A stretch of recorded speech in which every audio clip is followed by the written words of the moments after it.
We're right on time. Welcome to the monthly regular meeting of the Menlo Park Fire Protection District Board of Directors on 21 October 2014. Clerk of the board, can we have roll call? Yes. Director Solano? Here. Director Ianson? Here. Director Crowley? Present. Director Carpenter? Here. Director Bernstein? Present. You have the floor. And if you would join me in the pledge of allegiance. I pledge allegiance to the flag of the United States of America and to the republic for which it stands, one nation, under God, indivisible, with liberty and justice for all. Thank you.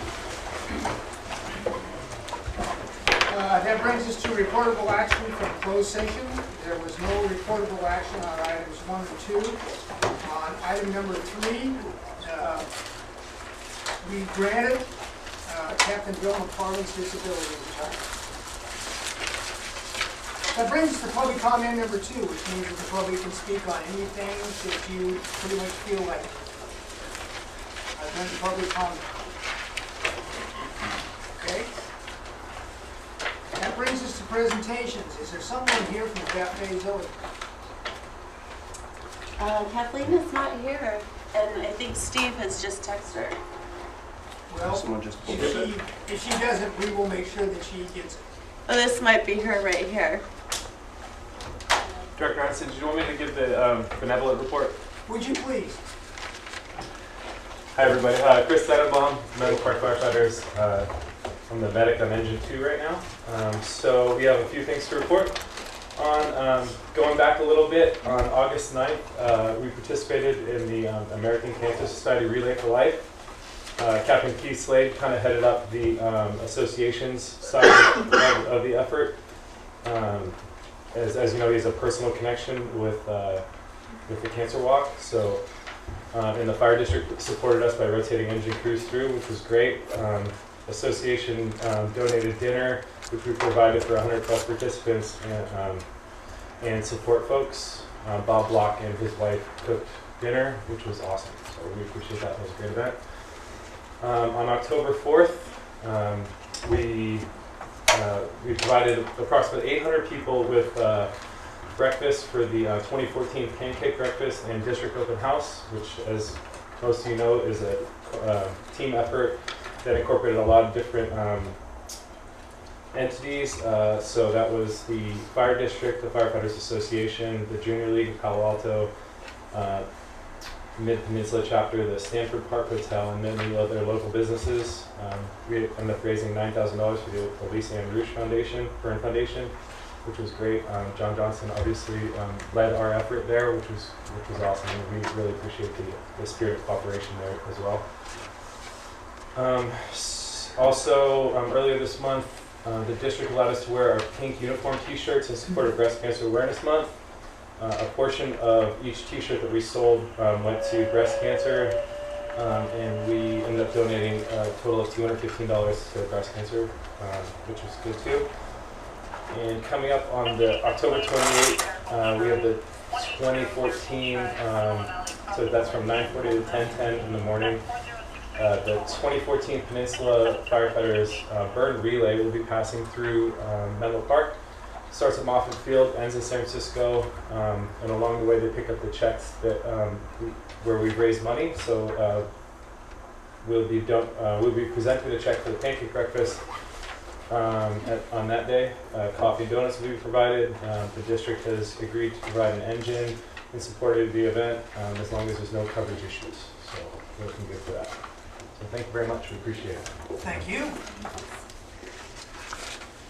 Now, do we have anybody from Cafe Zoe here? Yes, we do. Oh. We'll try and take care of this first. So Kathleen Bailey. I heard that. Okay. Please. This is a proclamation from the fire board. I can go ahead and read the whole thing, but what it basically says is, whereas on the 17th of April 2014, you opened up your restaurant and storefront to facilitate accommodations in support of the Menlo Park Fire Protection District, certain members as they participated in Silver Dragon exercise. There's a whole bunch of other stuff that goes with it. to read all the whereas. I think what we want to convey to you is thank you very much for the community support that you've shown to us and what you've done for the CERT program, particularly in the Willows neighborhood, and let you know that we appreciate that. Thank you. So, Thank you very much. To me, you know, Steve, I kind of gave Steve a hard time. It just seems like a natural thing to do. I mean, I'm so fortunate to have a small business in such a great neighborhood and in such a great city, and so it just seems so natural and real to just say, yeah, come on in and let's do whatever it takes to build a stronger community. And for me, it's just fun because the whole CERT thing was just an amazing thing to watch. And my God, the team of people that put that stuff together, I mean, I feel like all I did was, you know, offer you a place and make sandwiches and just be a part of it. So I just say, keep bringing it on and just keep asking. so then you're going to come here and be a get this part of thing? it.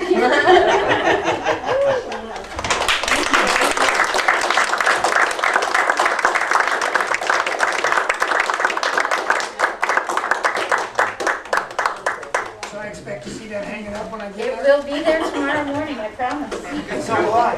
I guess I'm going back there and put it on.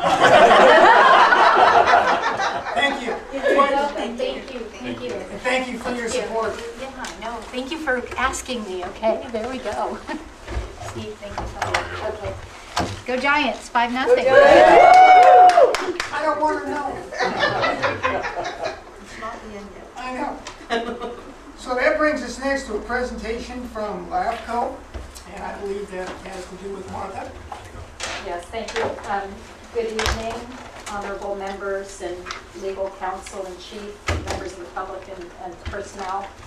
My name is Martha Priatos. I'm the executive officer for the Local Agency Formation Commission.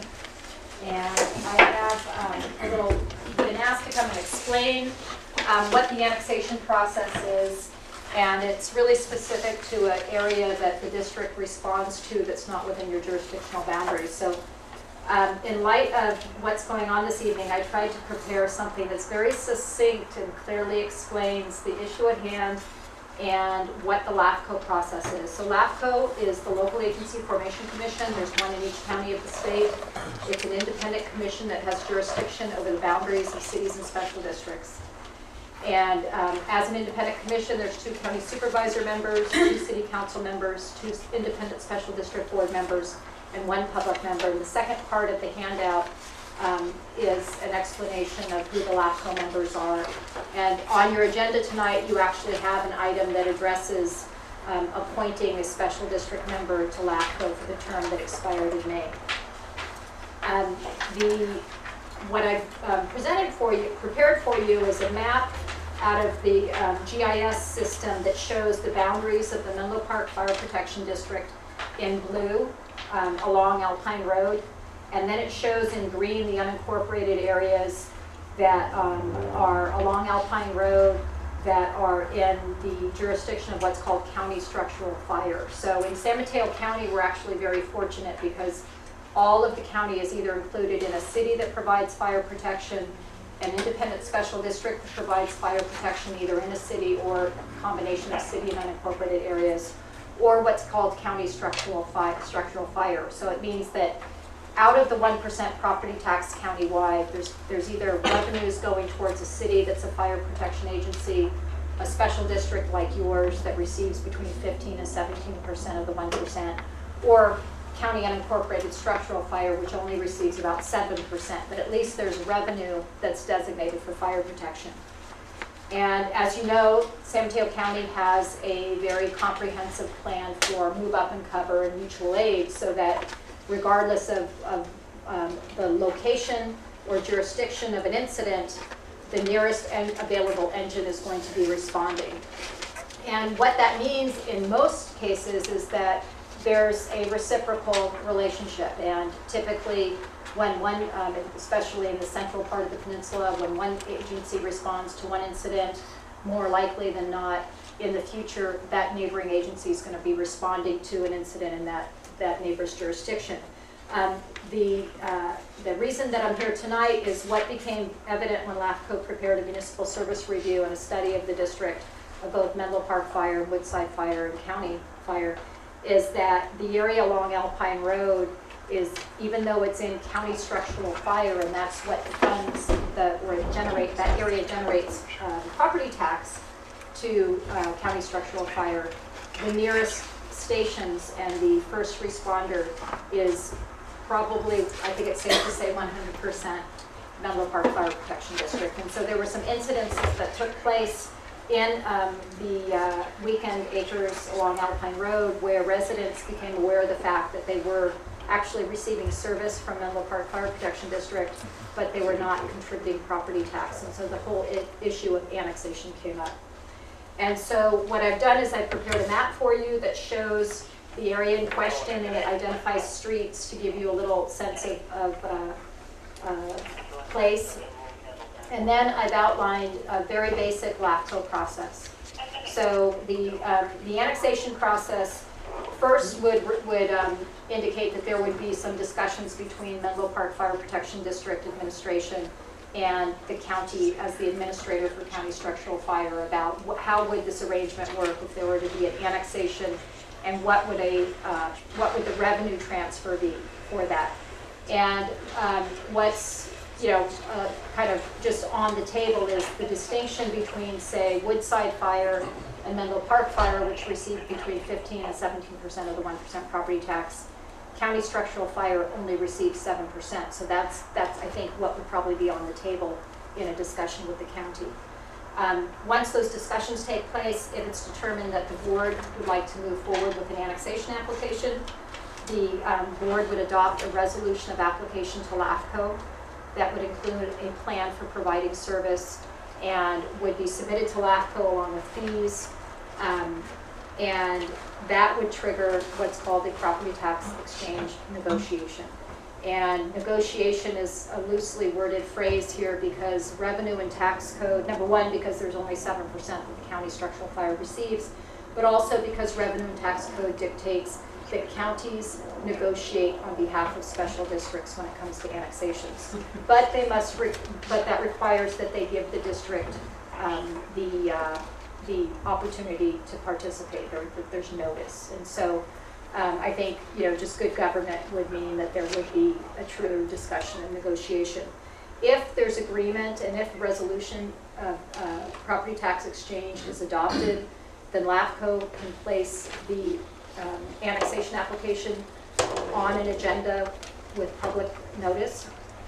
And if it's approved by LAFCO, because this area is inhabited, which is defined in government code as more than 12 or more registered voters, if LAFCO approves that annexation, it then goes to a protest process.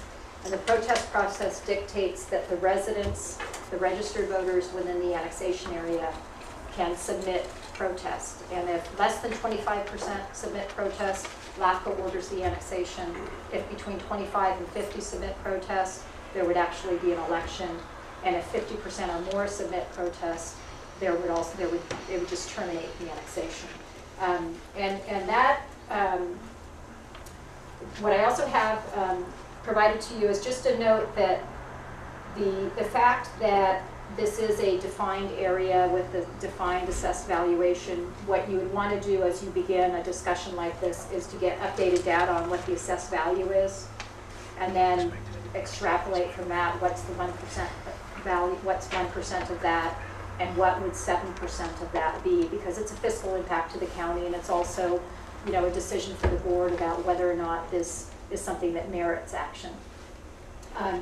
Once LAFCO goes through this process, if there is no protest and we record a certificate of completion, that is the effective date of an annexation, and that would be sent off to the State Board of Equalization. It would officially change the boundaries of the district to include the territory.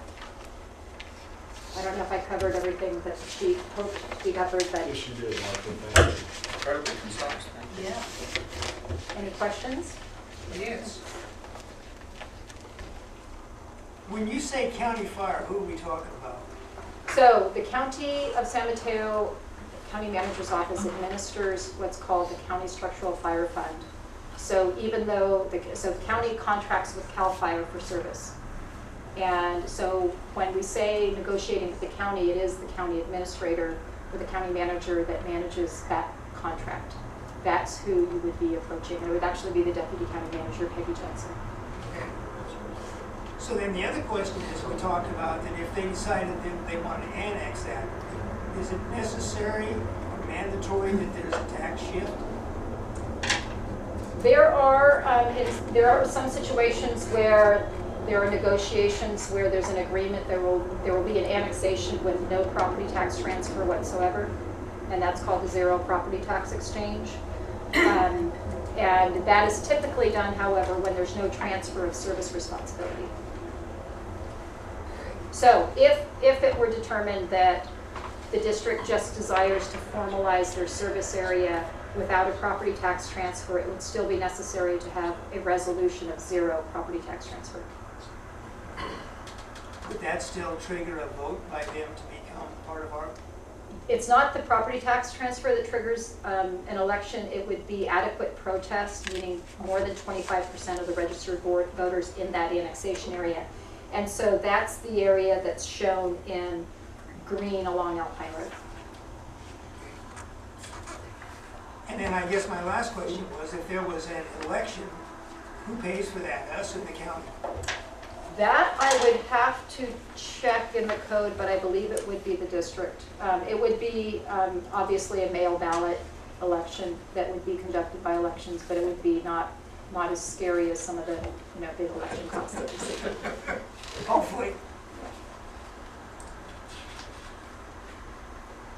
Well, that answers mine. Does anybody else have questions? Chuck?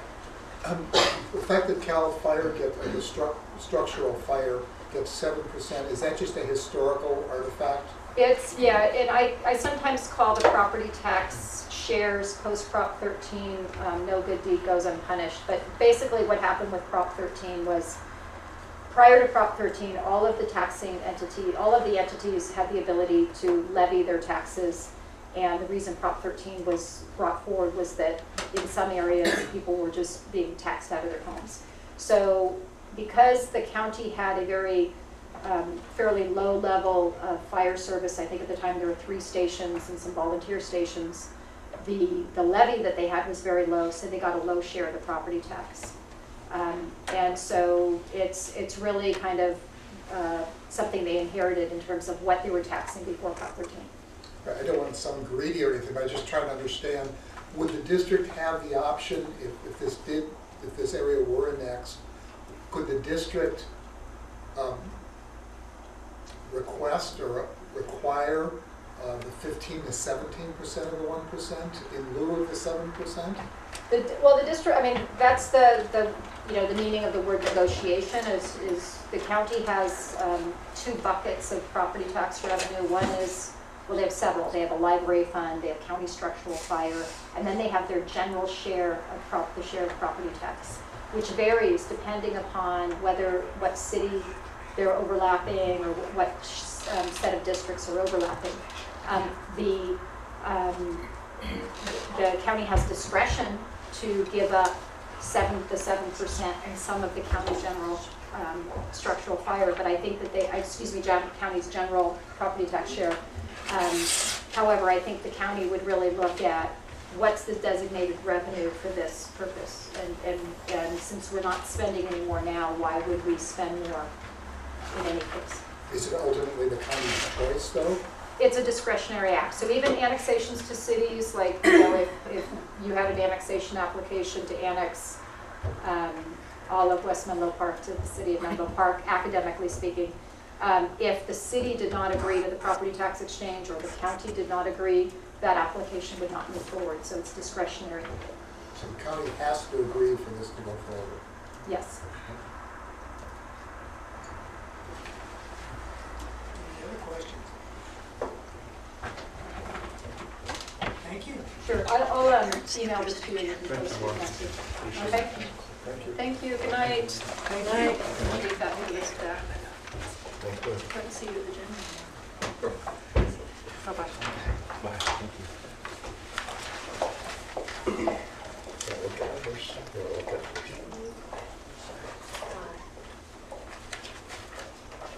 So that brings us to item number 4, which is a presentation by fire engineer, paramedic Matt Renal, the line fireman. Good evening. Thank you for having me. The fire chief has asked that I give you a brief presentation on our single resource overhead deployment program.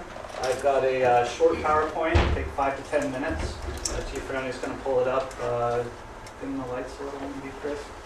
And directors, you might be too close to see. I think if we go lower than that, it's going to be I think we go sharp. completely black. Yeah.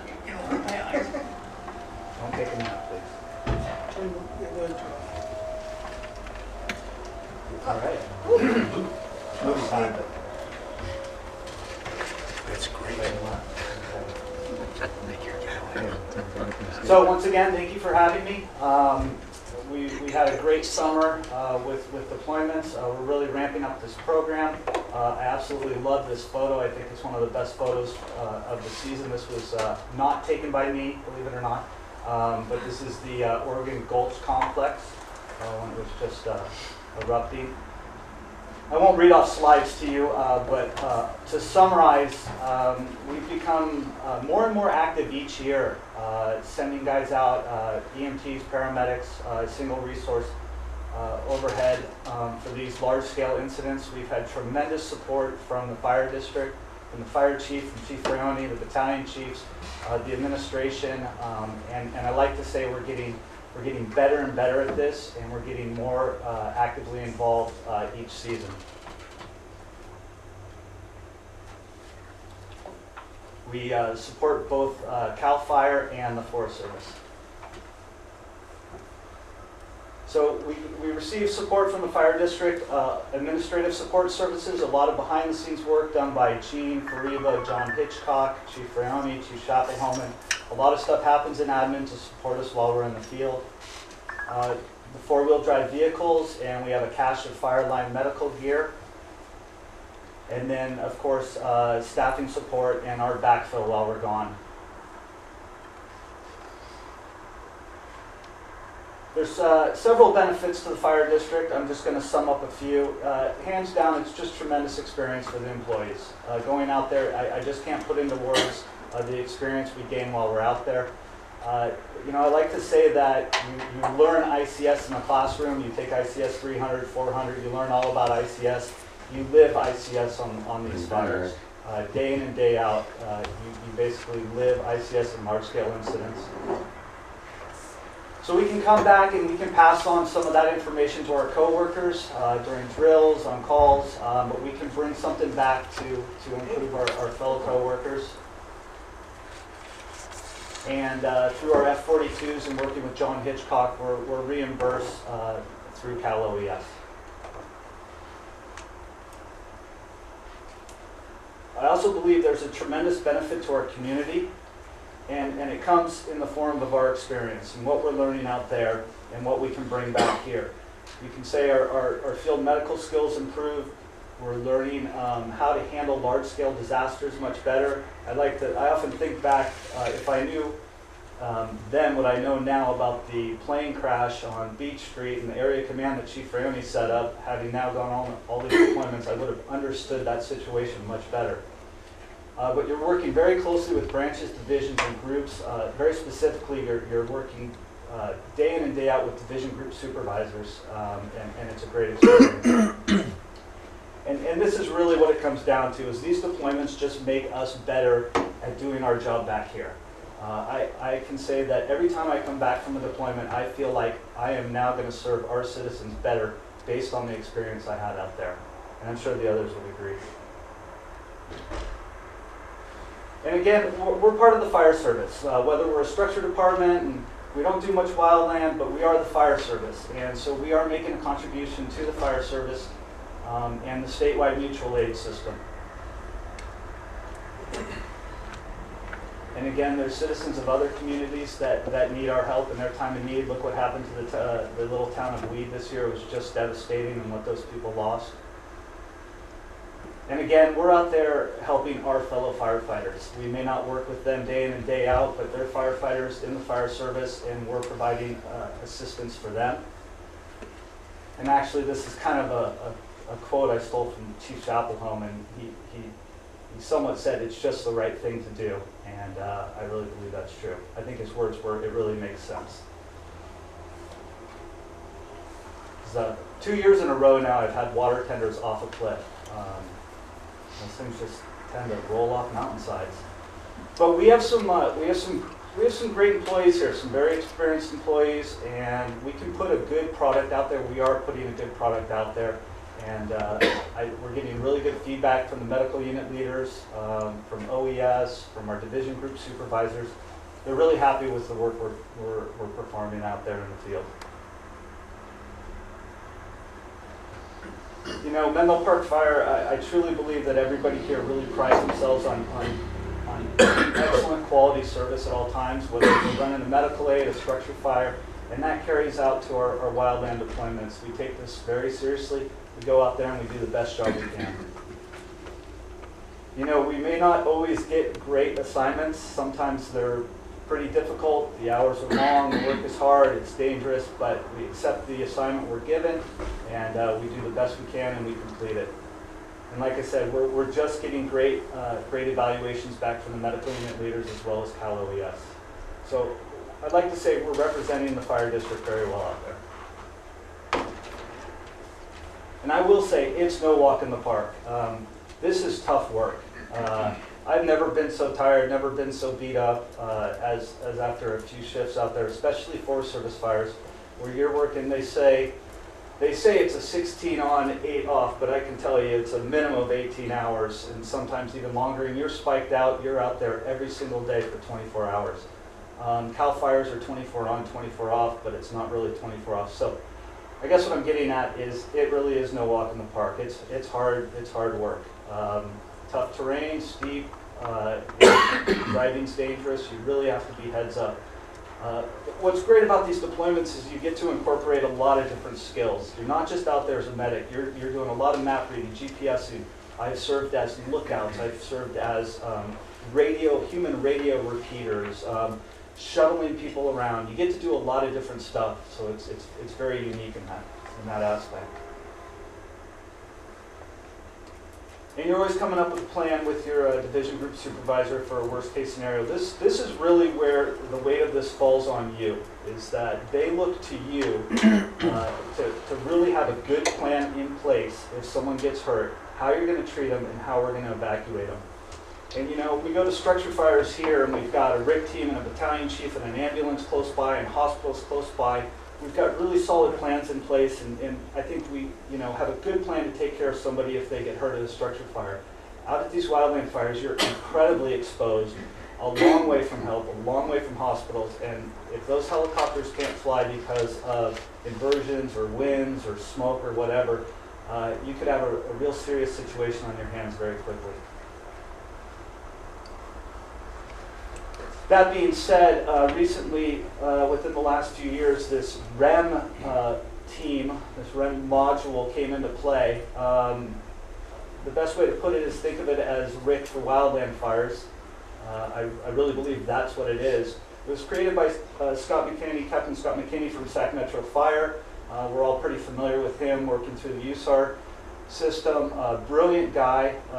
I had the opportunity when I went up to the Corral fire last year. I went up with Kevin White and walked in the medical unit, and they immediately put me on this REM team. I had no idea what they were talking about, but it was one of the best experiences of my life. For the next 2 weeks, I worked on this REM team, rope rescue training and evacuation training, helicopter training, and really it's becoming a standard practice in Forest Service fires, especially because of the steep terrain, because of the fact you can't always get helicopters in. Chief Rayoni is in the process of working this out with OES and the ROS system and FireScope and getting us more involved in the REM program. And this is why. Firefighter Andrew Palmer died in the Iron Gulch complex in 2008. He wasn't even 19 years old. He was falling a tree, it kicked out, severed an artery in his leg. It took them 3 hours and 20 minutes to evacuate him. He bled out in the helicopter, coded, and was pronounced when they landed at the hospital. We won't go into the details of why that happened, but 3 hours and 20 minutes to evacuate a trauma patient, it's just something that's not acceptable, and we have to do better. REM teams were formed not specifically because of this case, but this is an example of why they're needed. This is us loading in the helicopter at the Corral Fire for our water tender rollover. Some qualifications, obviously RS1, RS2, LARO, there's going to be some others. Again, Chief Frioni is working on this with OES to figure out exactly what our people need. But I can tell you that we have plenty of employees here that are overqualified for this and would excel at this deployment request. I mean, we meet and exceed. We have heavy rescue members, Task Force 3 members, the list goes on and on. So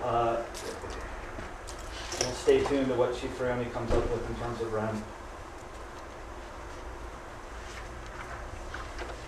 And this just about sums it up. This is our helicopter coming in to pick us up after a spike camp up the Happy Camp complex. The bottom line is, like I said in the beginning, we're becoming more and more involved in this. As each season, comes upon us, we're sending more and more guys out the door. They're getting more and more experience, and we're getting more support from the fire district, and it's really a great program. And in the big picture, we are supporting the statewide mutual aid system, and it is just the right thing to do. These are all pictures from this last season, which we all know was massive. Not over yet. And not over yet. We still haven't even hit Southern California.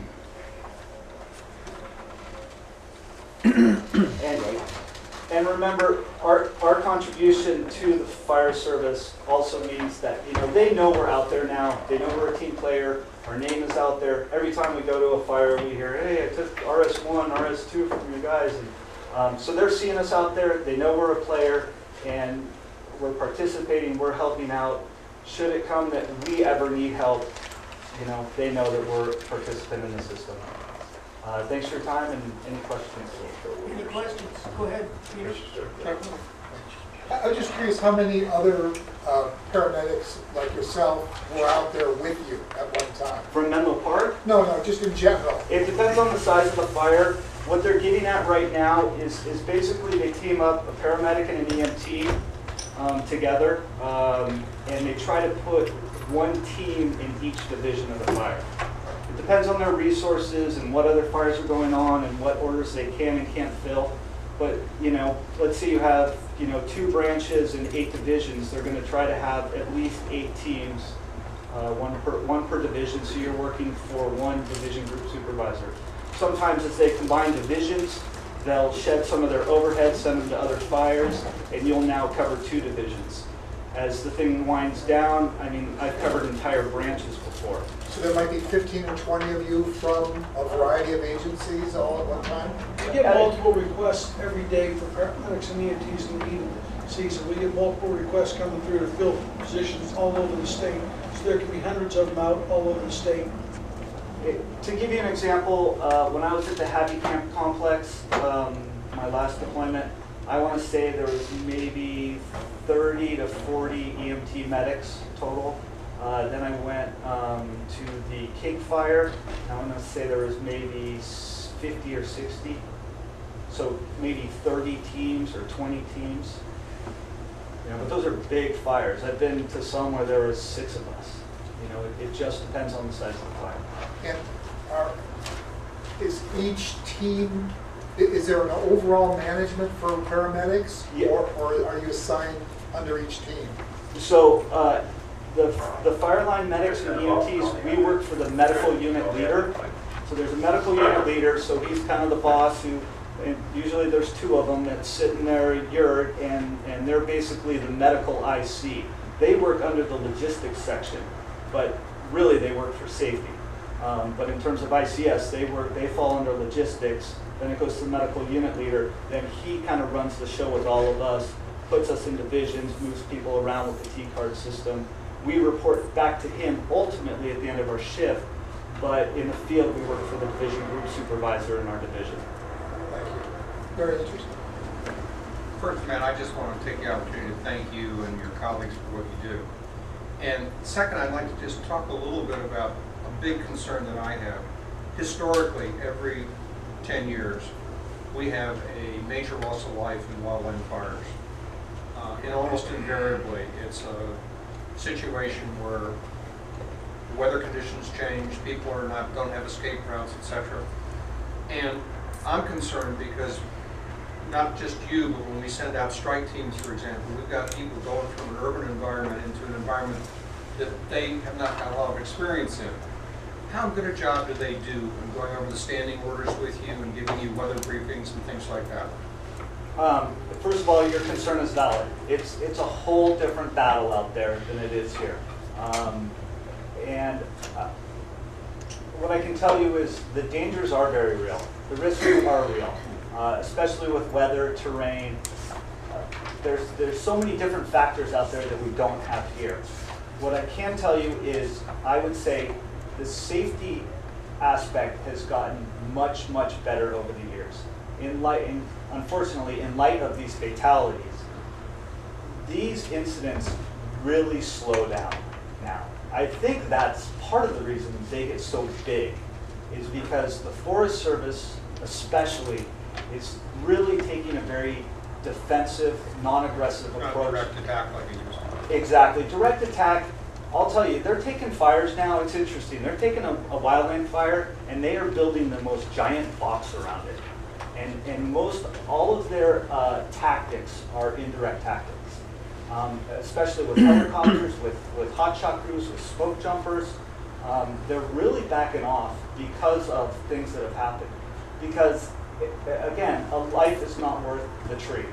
And so I want to say that... Or a structure. Or a structure. It really isn't. And all of that can be replaced. A life can't. So they are, I want to say they're becoming safer. I mean, our briefings, our safety meetings, I mean, we don't hit the line until sometimes 10 or 11 o'clock in the morning after, briefing starts at 6 a.m. because things just go so slow and there's so many layers of safety built into this and accountability and communications that it's almost to the point where it's almost gone overboard. They're trying to be so safe. So I don't know if I can put you at ease with your concern, but I can tell you what I've witnessed over the years is it's gotten much, much better. I can't always say that I feel completely safe out there because there's always dangers, but I can say that everybody takes safety super seriously. 10s, 18s, laces, all of that is constant and ongoing.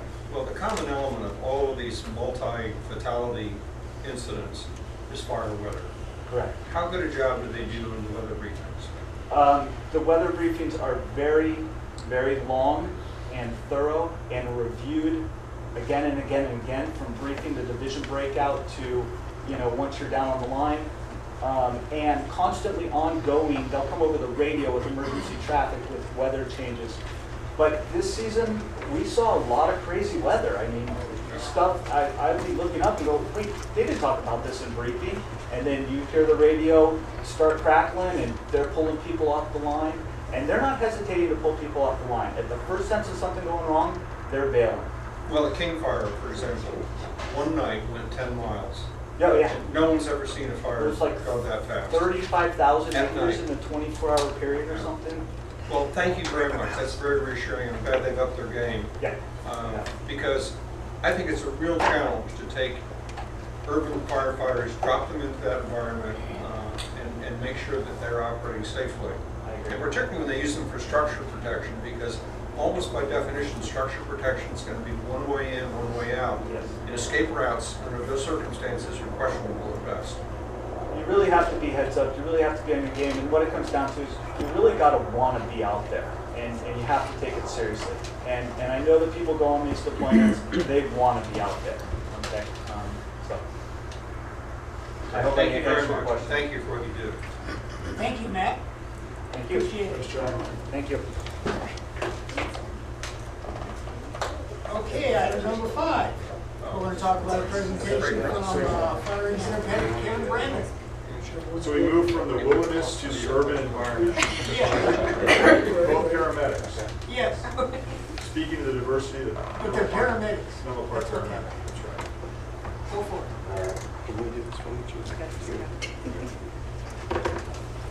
Well, I just want to thank the board and thank Chief Shopahomman and Freoni for helping me in developing this proposal, this program that you're going to see tonight. I also want to thank Deputy Chief Beth K. Meyer for coming up from Central County Fire, who's also the director of the TIMS program for San Mateo County Regional Tactical EMS. The TIMS concept started. The TIMS concept started and developed in the late 80s. As you can see there in the GEMS cover there, that was actually 1999. So you can see that tactical EMS has developed over the last 15, 20 years. Having a medic or TIMS component was once rare and has become the industry standard.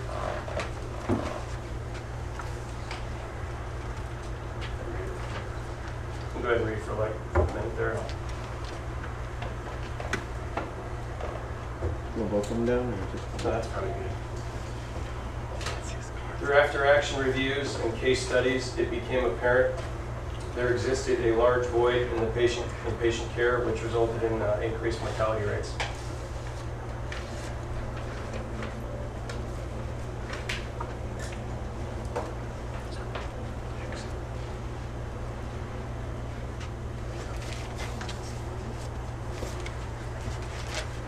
This slide outlines all the different agencies that support the TIMS concept, and they have recognized the benefit of the TIMS program.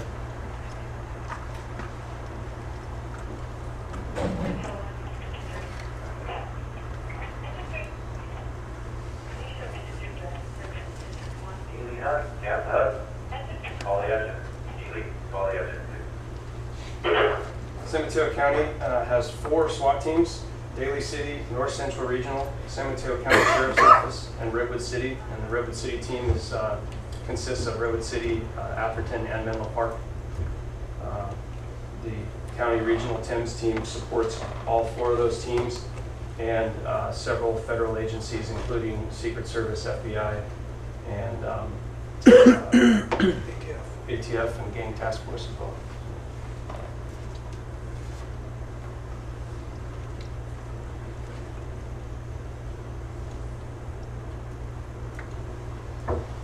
The San Mateo County Regional TIMS team has gained national attention and recognition for the overwhelming success of its public-private partnership. It partnered up with AMR about 2 years ago, and they've had great success in that merger. It's one of the only teams in the country that has been able to successfully do this.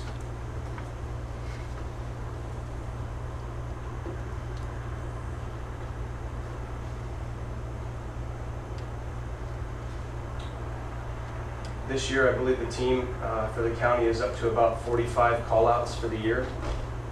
25 to 30% of those call-outs for the entire county occurred in our own district.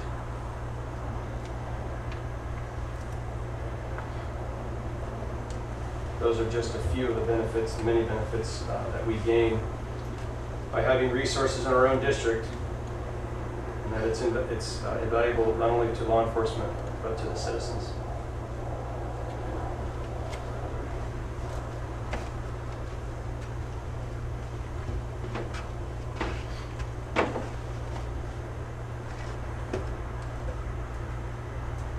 For law enforcement, these tactical special operations with them an elevated threat and risk to safety. Tactical medics aid in reducing that risk.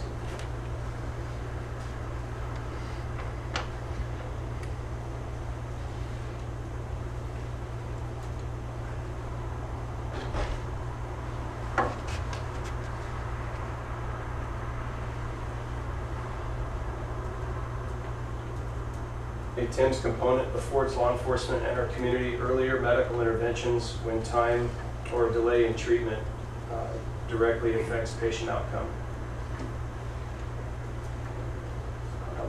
Just an example that we're all familiar with, the Columbine shooting. Up to 4 hours passed after the last shots were fired before EMS and fire were cleared to go into the building. And they have evidence that shows that one, if not more, of the patients died several hours after they were shot. So a long time, there's a huge lapse in time from when they were injured till the time that they actually deceased and could have been saved.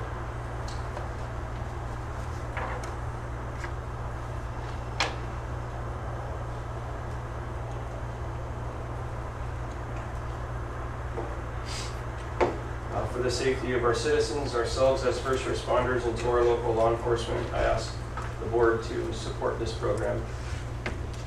Thank you for your time. Any questions, feel free. You have a question? Go ahead. Yes, Director. Just maybe more of a comment than anything. I know that in Redwood City, I think right about the time the summer started, they did something that I think it was one of the elementary schools, one of these exercises. And I'm just wondering if there's something that we can do. It was next to simulated school shooting. Sure. And this is a subject that's very near and dear to my heart because my English teacher was shot in the classroom. So I get that the importance of this, and who knows, how, maybe it's just more publicized now, these kinds of incidents, but how can we do something like that to provide that kind of exercise training at one of our local schools, or maybe even Sequoia High School? That's actually in the works. Okay. With, because the PD is in charge of LA High School. And so we're meeting next month. We have a date already set.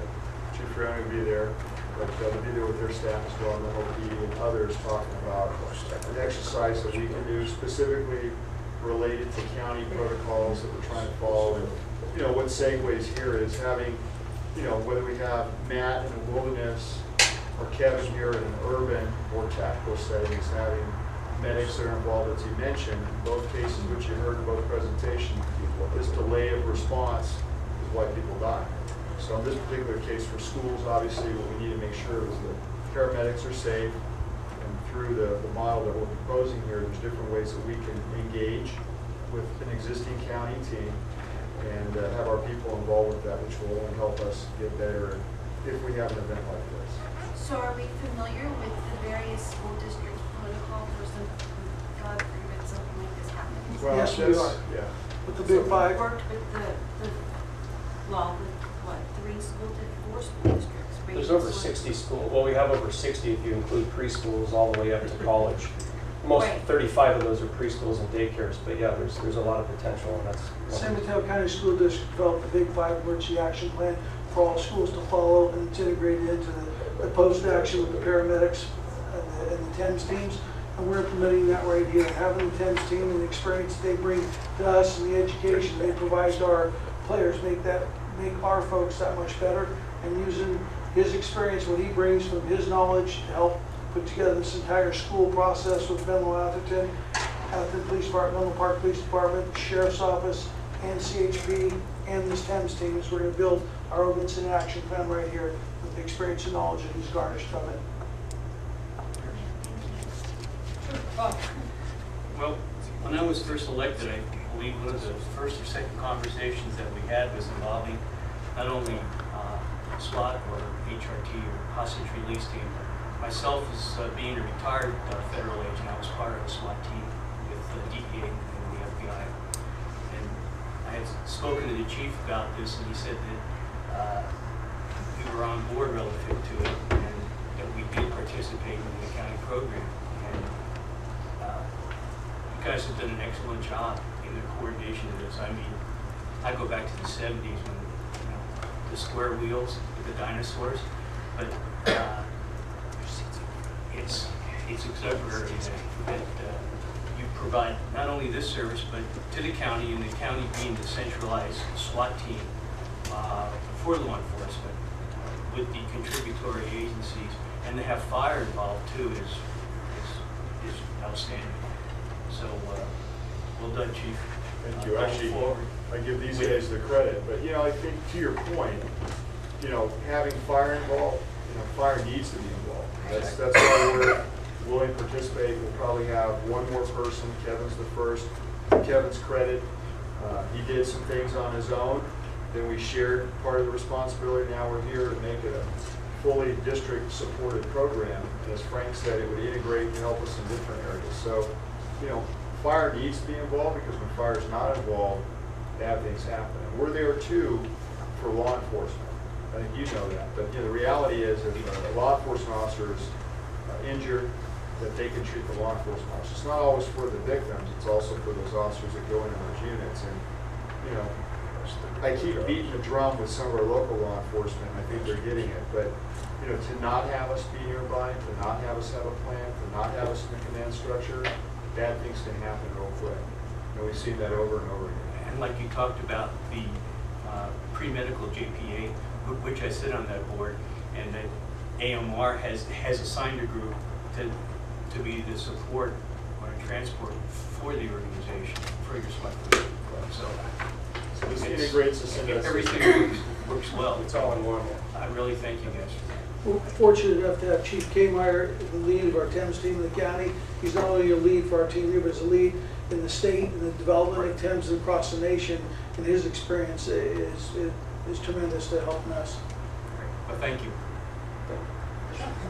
Could you describe briefly how this tactical service is different from regular service? Are you armored? I assume you're not carrying weapons. No, we're not carrying weapons at all. We are armored. We have ballistic vests and helmets and specialized equipment. We carry the medical gear on the front of us, and when they're, for instance, if there was a call out for either a barricaded subject or maybe a warrant to be served, whichever law enforcement agency receives that or issues that call out, it goes through the Thames dispatch system. We receive a text, and then we let them know go or no go. And if they select us to go, then we meet at a planned location, and we're coupled with the SWAT team, and we provide medical support for them. Thank you. Thank you for showing up, Chief. Thank you, Chief. Appreciate it. Thank you. Appreciate the Great job. coordination. Thank you. Good job.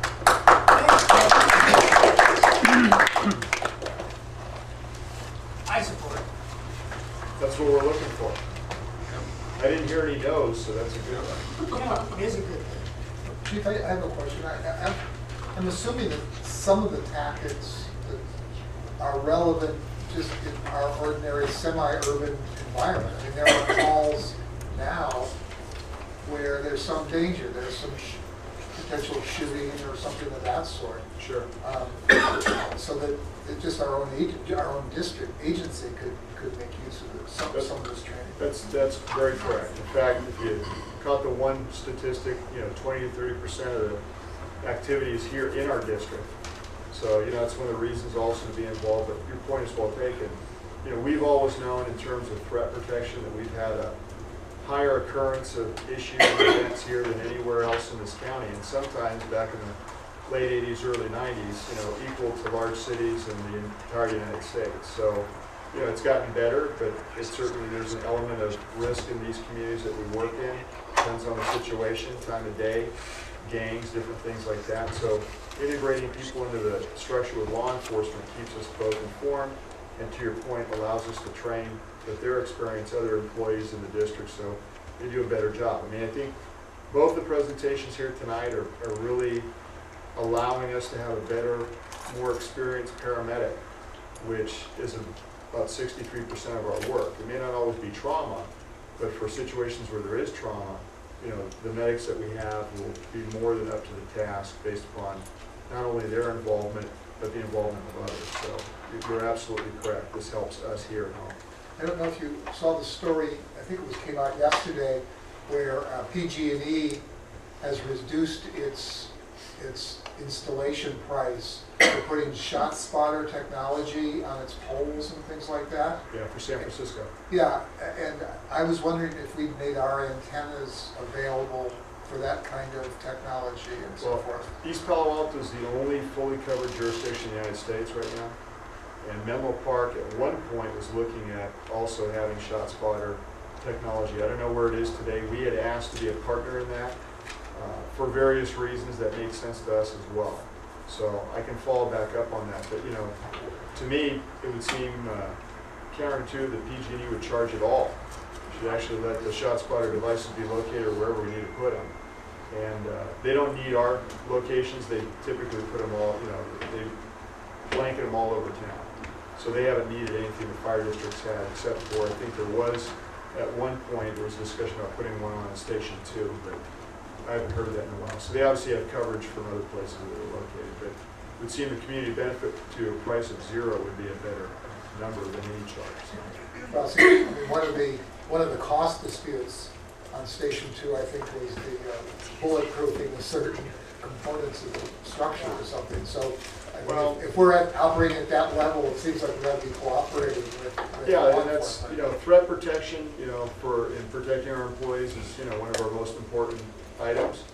So, I know there's people that took exception to that, but there's also reality in those communities and a long history of issues. So, if we're gonna, and we have, put some money into threat protection, that makes sense. This is another variation of that, where it's, we're more engaged, more involved in fires in front with the teams that are going in and assisting. But I think, Kevin hit it too. They're not armed.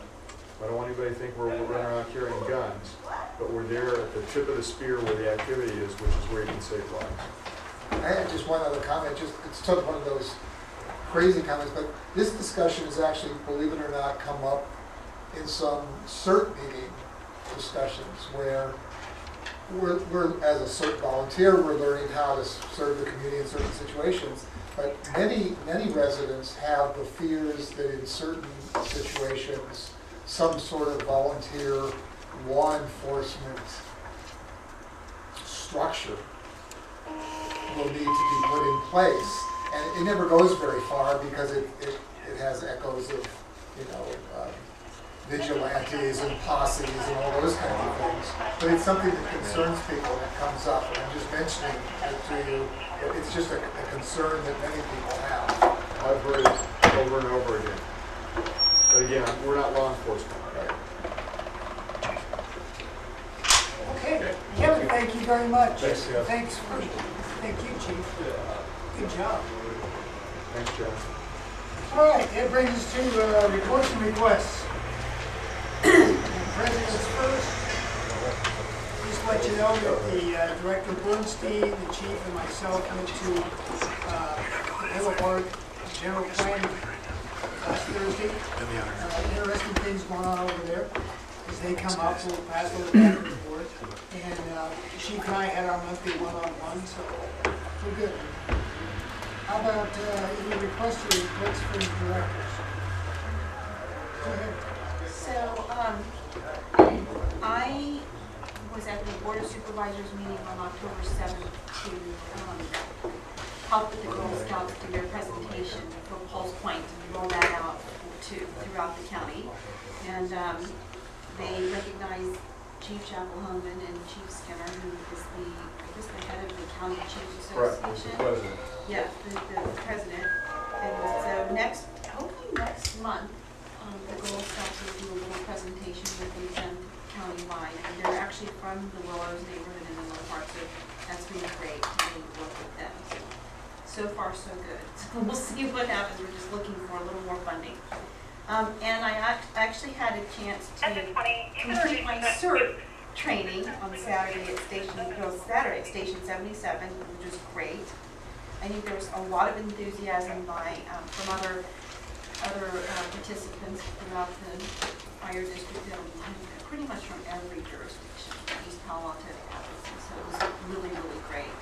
And the instructors were fantastic. And from that, I had just a little breakfast with Station 77 A shift crew just on Sunday. Nothing was discussed. I think they were happy that I finally got my CERT training done. But it was very, very worthwhile. So please let Chief Navarro know. Chief Navarro. He's here. Thanks, Manny, for putting all of that together. It was great. Any other reports? I've got a liaison. That's a little later on. Anybody else? Okay, Emergency Preparedness Committee. We did meet, and basically, Chief Navarro brought us up to date on where we're at now and what we need to do, and I don't know if you have any comments you want to make, Chief, or not. You don't have to. Manny, you want to say anything, or? You want to say anything? I'm good. Okay. So that's kind of where we're at. We're continuing to step forward. It's a slow process, but it's slow and easy, and I think it's a good process. Thank you very much for your input. Finance Committee. Well, we had our committee meeting, and there are 3 items on the consent agenda, or consent calendar, items 19, 20, 21. if, I don't know if anyone's gonna pull out those agenda items. If you have any questions, please feel free to ask. Okay, liaison reports. Chief Clark? I'll make it, I can make Carpenter? Yeah, Chief Carpenter. Go ahead. Atherton, we had an incredibly good CERT exercise. Chief Navarro, Carol Parker were very helpful. We did something very unusual. Typically, these exercises are command and control exercises from the top down.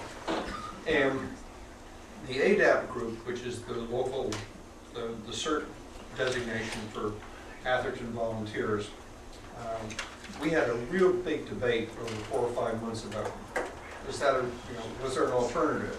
And we realized that in the event of a real disaster, people are going to have to organize from the bottom up. And there's not going to be a command and control system in place.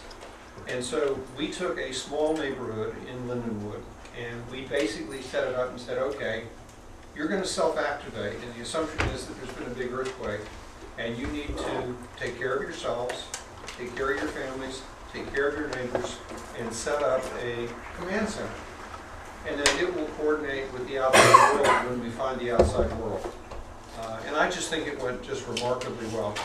Chief, you might want to comment as well. You were one of the other, I was an observer, and Chief was an observer.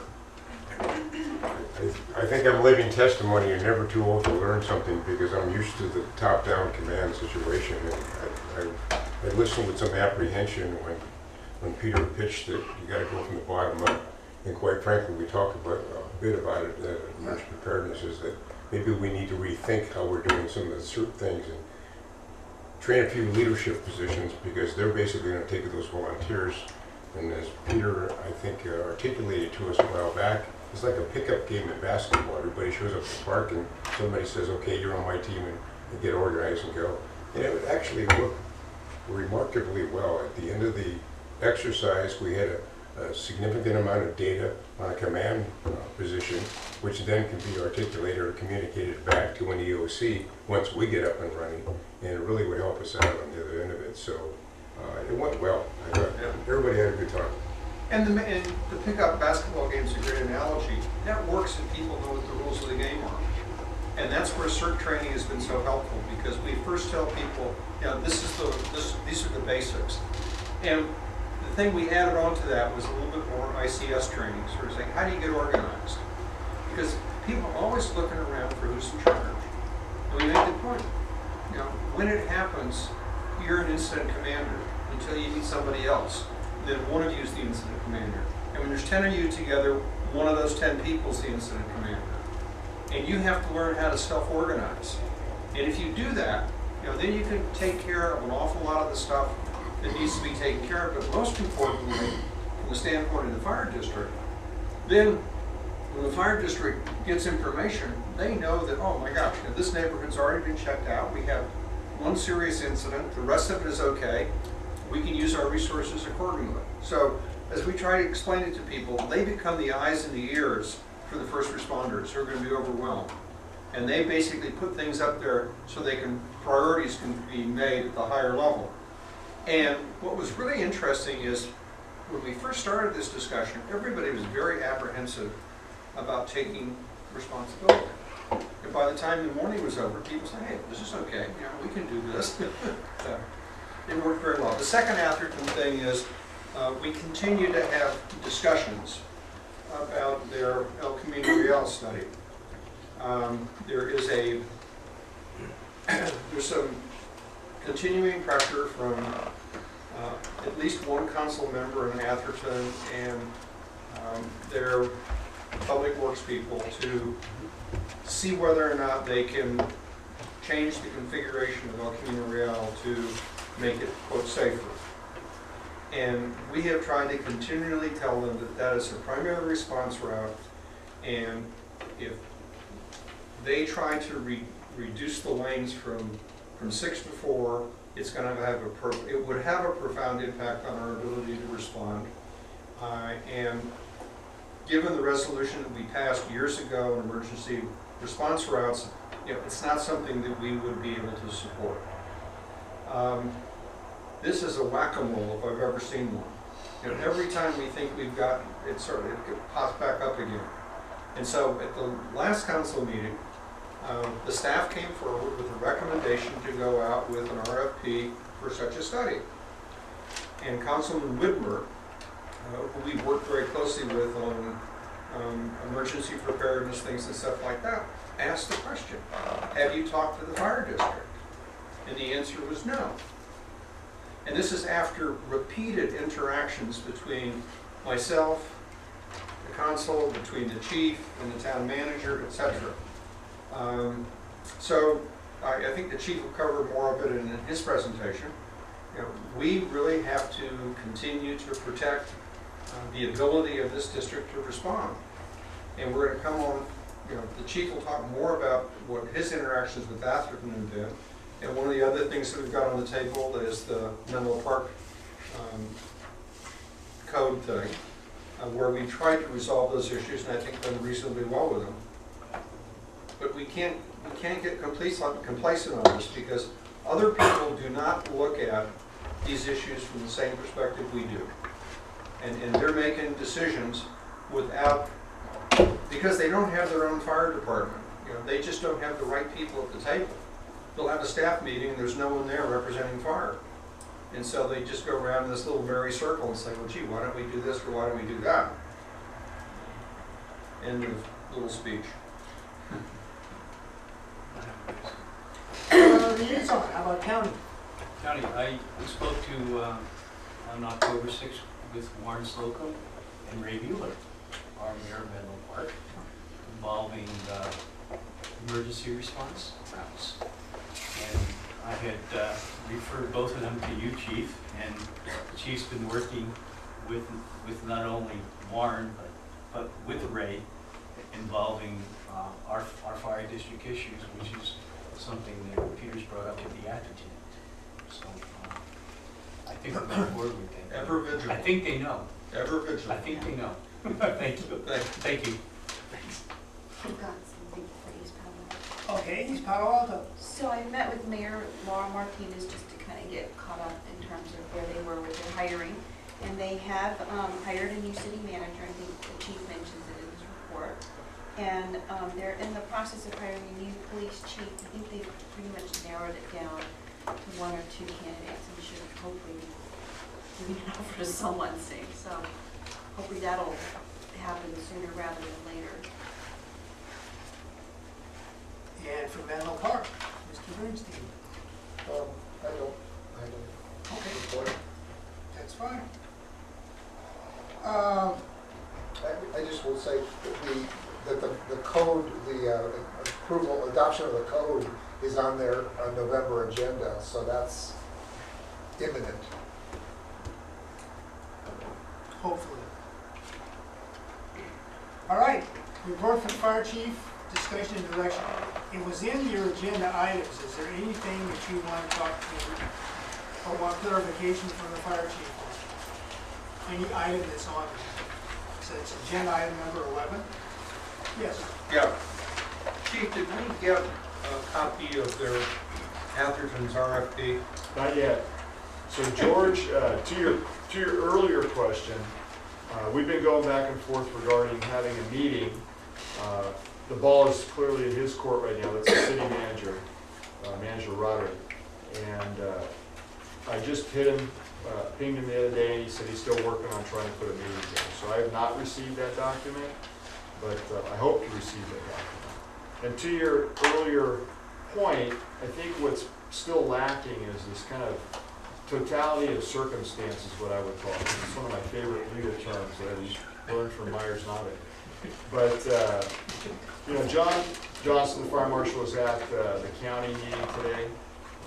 Director Einstein, you mentioned yourself and Director Bernstein over at the Menlo Park M2 meeting.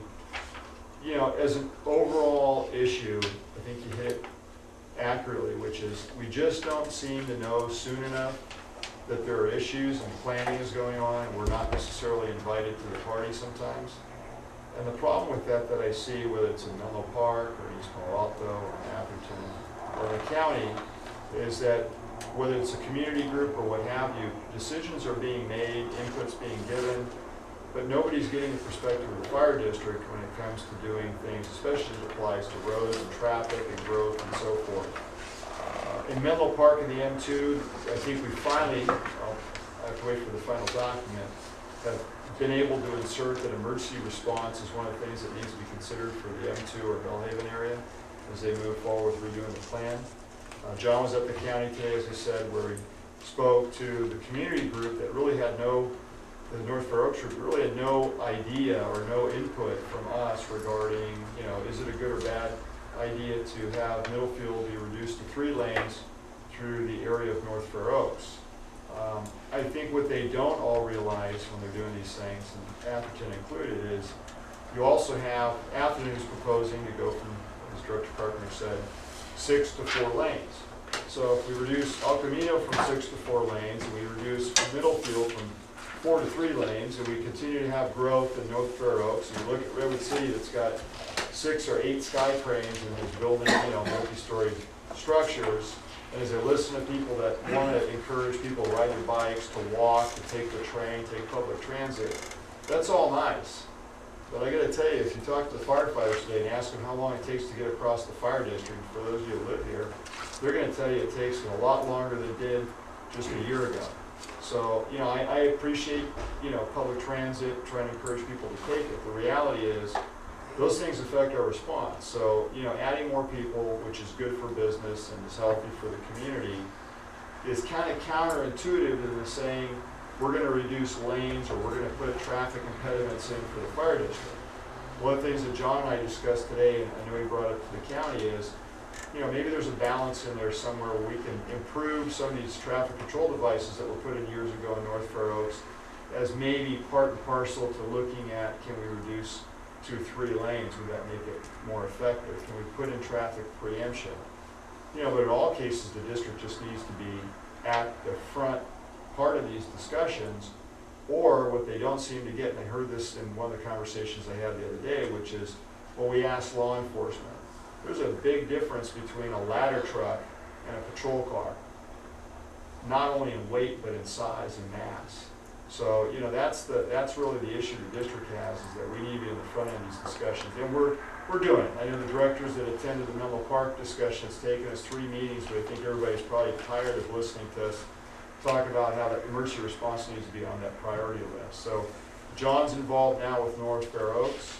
I don't know that it's too late, because the county seems to believe that we would get this proposal in 2015 for lane reductions. But, you know, I think the earlier we can be in any discussion, the better. And, yeah, I know what Atherton wants to do, you know, and I think I haven't seen a proposal, so I had communicated with Director Carpenter that, you know, I want to read it and see what it says. But it is somewhat troubling that the phone doesn't ring and we don't hear about it sometimes soon enough. And we'll certainly work with anybody. You know, we could put it in ordinances and so forth, but, you know, the biggest concern for the district is reduced ability to get around and increased response times. And you heard it here with the medics. I mean, you know, the sooner we can get there, the better. But, you know, in some cases, it's becoming very, very difficult.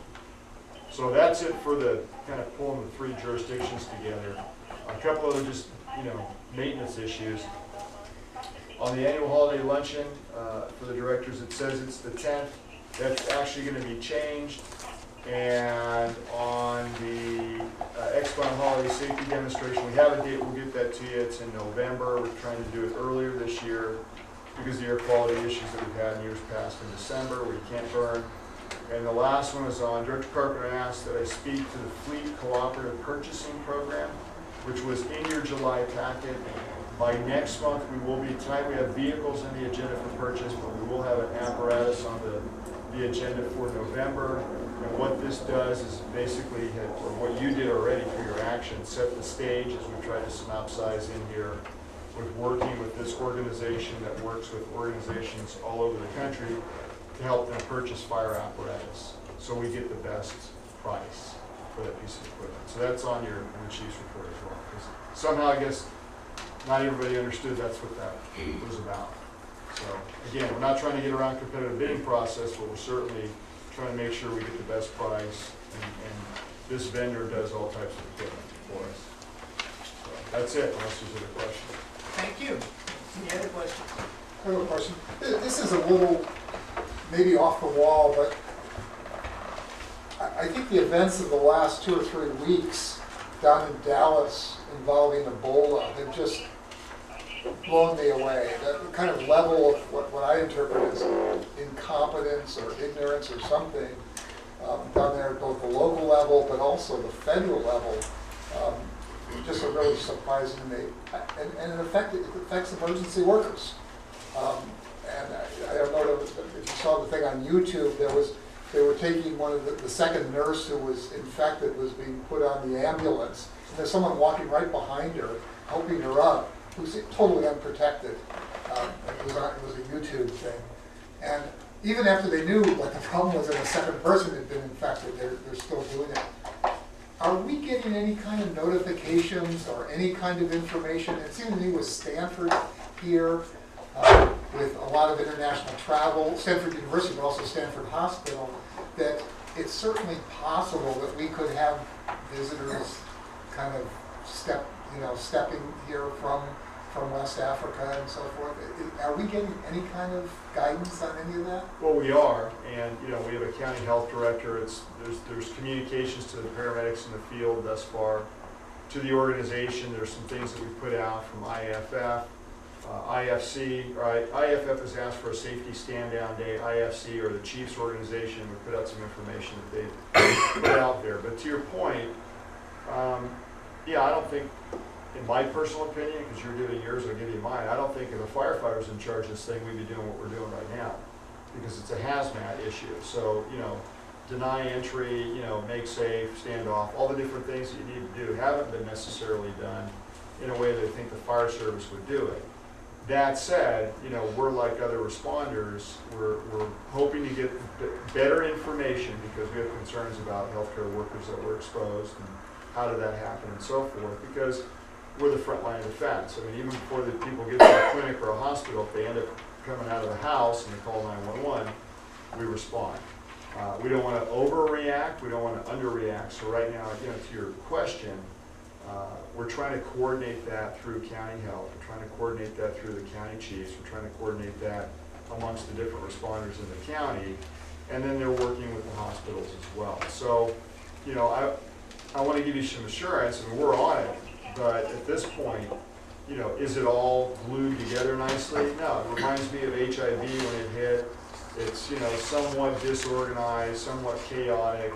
You don't want to spread panic or fear. At the same time, we'd rather be very, careful in our response and make sure that we're doing all the right things. So I think that's the effort that we're working on right now, is to make sure, do we have the right personal protective equipment policies in place? Do we have the right equipment in place? Do we need to buy things?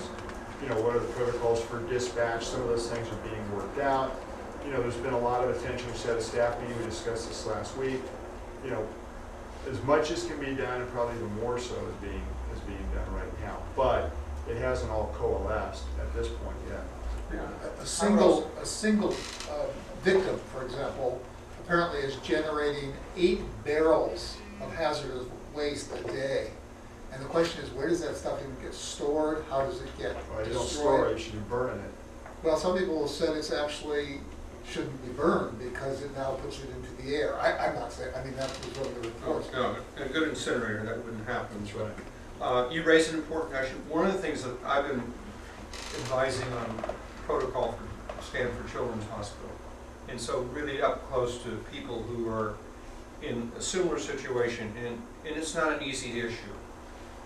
If you've got an emergency room, people walk into the emergency room, and you have to go through an evaluation process. And as the chief points out, ideally you want to handle anybody who you thought was an Ebola patient as a hazmat situation. But we're coming into the flu season, folks, and we're going to have hundreds of people showing up in medical facilities, running a temperature, having symptoms that are ambiguous. And if we were to employ a hazmat approach to each one of those individuals, the healthcare system would come to a halt. And so you have to strike a balance between hopefully early identification, and the identification is tough because the symptoms in the early stages of Ebola are not dramatically different from the symptoms of sort of mid-stage flu. And so there's that point where you're just not quite sure what's going on. And it's going to be tough, and we're going to have to work through it. One of the things, for example, and I also work a little bit with the International Medical Corps, in West Africa, one of the protocols they have is before the person derobes, they get washed down. Now, that's not done here because in most hospitals, you don't have sort of a hazmat washdown facility. So that, so what they're doing is they're wiping them down with wipes and things like that, which is actually a much less effective technique. We will stumble through it, but there is not a simple answer here. And people who want 100% assurance, it isn't going to be there. And this is actually, this one case in Dallas was an absolutely great wake-up call, because it made people realize that the protocols we had in place were not adequate, but we also need to understand that we're not going to be able to put in place something that is 100% risk-free. Just isn't going to happen. So, Director, did I answer your question?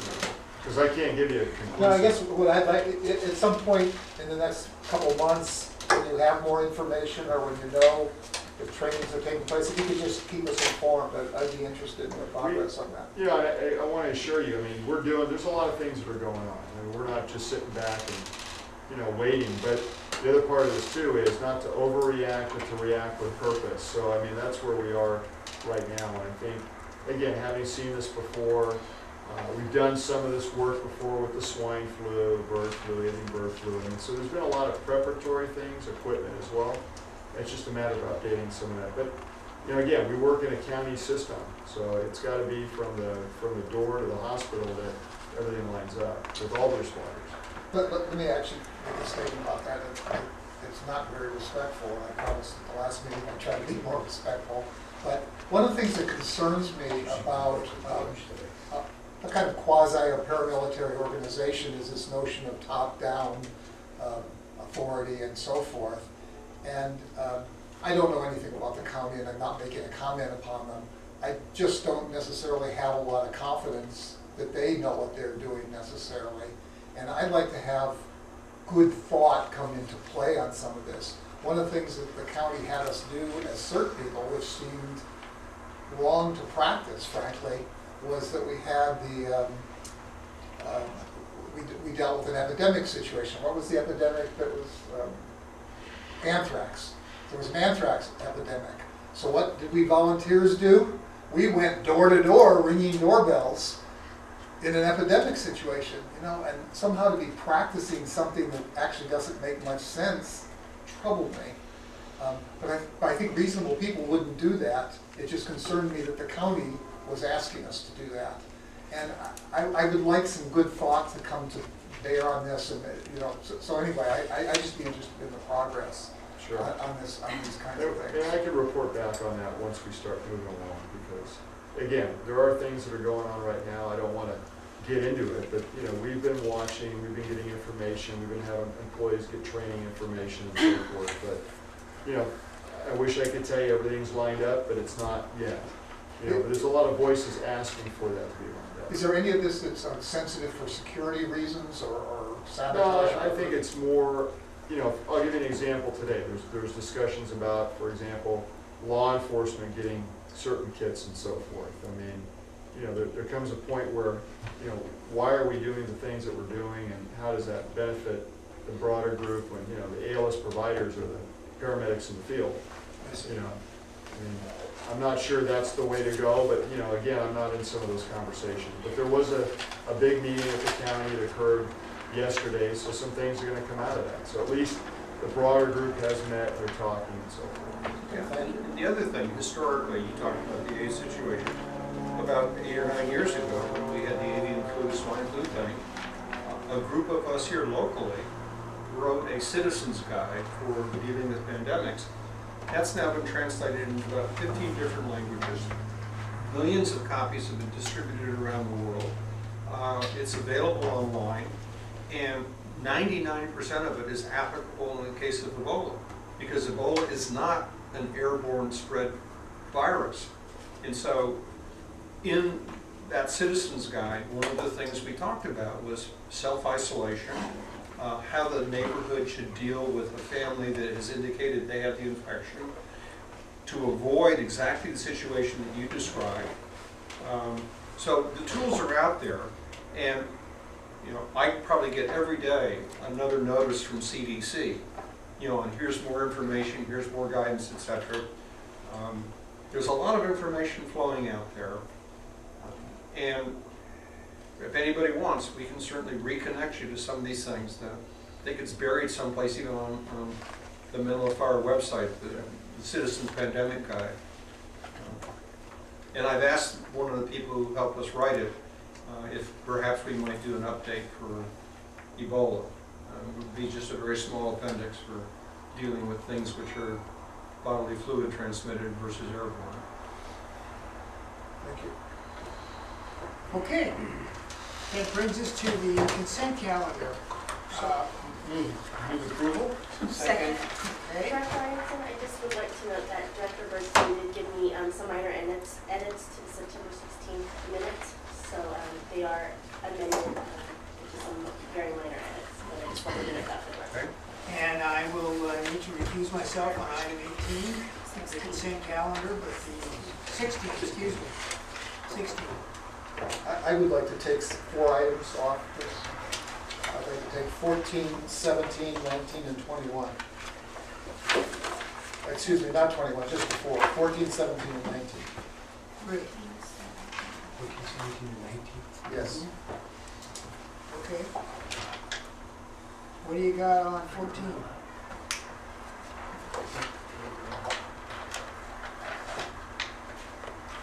So what was the rest? Oh, number 14, 14. 17, and 19. What do you have on 14? Do we need to vote on the motion first, or without it, these things? Why don't you do your consent calendar and then go to the items of the Okay, so we moved and seconded with those 3 items removed and Rex abstaining from 16. Right. Those in favor? Aye. Those opposed? 16, move 16, second 16. I'll move. You're moving second. I move Where's the 16. 16 part of the consent? Pardon? I have to recuse He had to myself. recuse himself, so we need to vote on it separately. Right, so there's a motion Aye. and a second, so all in favor? Aye. Aye. Okay. So that's 4 ayes and 1 abstention. All right. That brings us to item 14 on the consent calendar, status of capital improvement project. Yes, I wanted to turn your attention to page 3 on this staff report, and I'd like to see this be corrected, or at least I'd like to object to it on the record. This relates to the November election, and the first sentence says, the initiative, and I haven't read all the words, but the initiative will impact Station Number 6 project if it passes, has led to restrictions on spending. I don't believe that's true. I think there are no restrictions on spending as of this moment, and that statement simply is not true. Well, I think the action that we took was that we would not expend additional funds on the current site, but we would do things which were not site-specific. So I would read that as a restriction. It's not a ban or a stoppage, but just simply saying, yes, we'll continue all the things that are not site-specific, but the site-specific things we'll put on hold. Yeah, and that's how we understand it. How staff interprets that, and I'll give you my interpretation specifically, which is the direction you gave us and the exceptions were related to the ER. We had paid for the ER in advance of when you made your decision. The other one was we brought up the architectural costs for the architect. You allowed us to move forward with that. And the most recent exception that we asked for was when we understood that the city fees with the existing money that we had spent were not going to be adequate to keep us going forward with the process. So we asked for additional latitude within my direction and capability. Other than that, there are no other funds being expended because, as we understand it, there's no authorization for that. So outside of the architect, the ER, which were in advance of when you made this decision, and then asking for additional latitude to spend money for city fees that we were not aware of at the time would be increased, staff doesn't feel that it has any authorization from the board to spend monies on anything else. So that's, maybe the language could be a little bit different, but that's where we are. There's no funding here for anything outside of what you've already given us an exception to. Well, which is basically the obligations that we were committed to anyway. Correct. That really was the Correct. only. Two of them, not the city Exactly. funds for the additional fees, but we Exactly. brought that. That was the We brought only- that as an item because we felt we didn't want to just spend the money and then end up sideways with the board that your direction was we Right. couldn't spend any money. And that was the exception. Right. That is the question.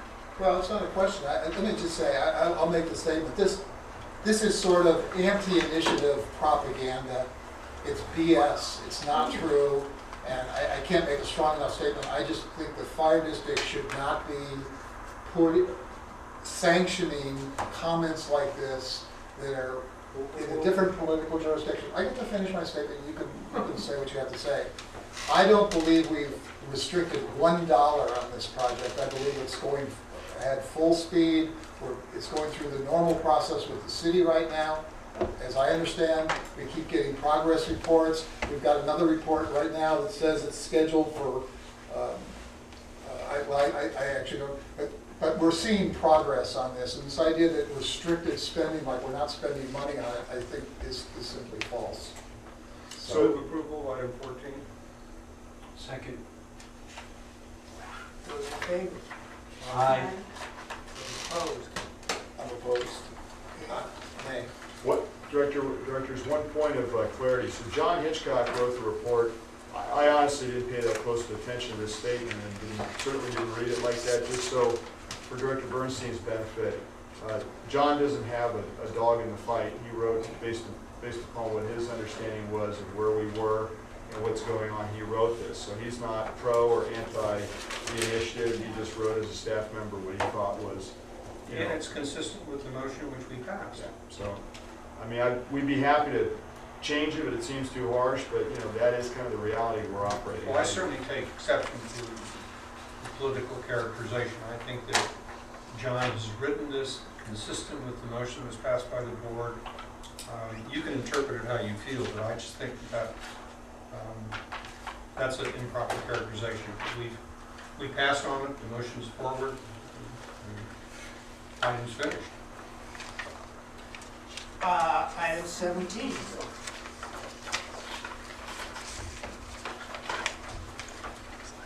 I guess there are a couple of issues on item 17 here. One is that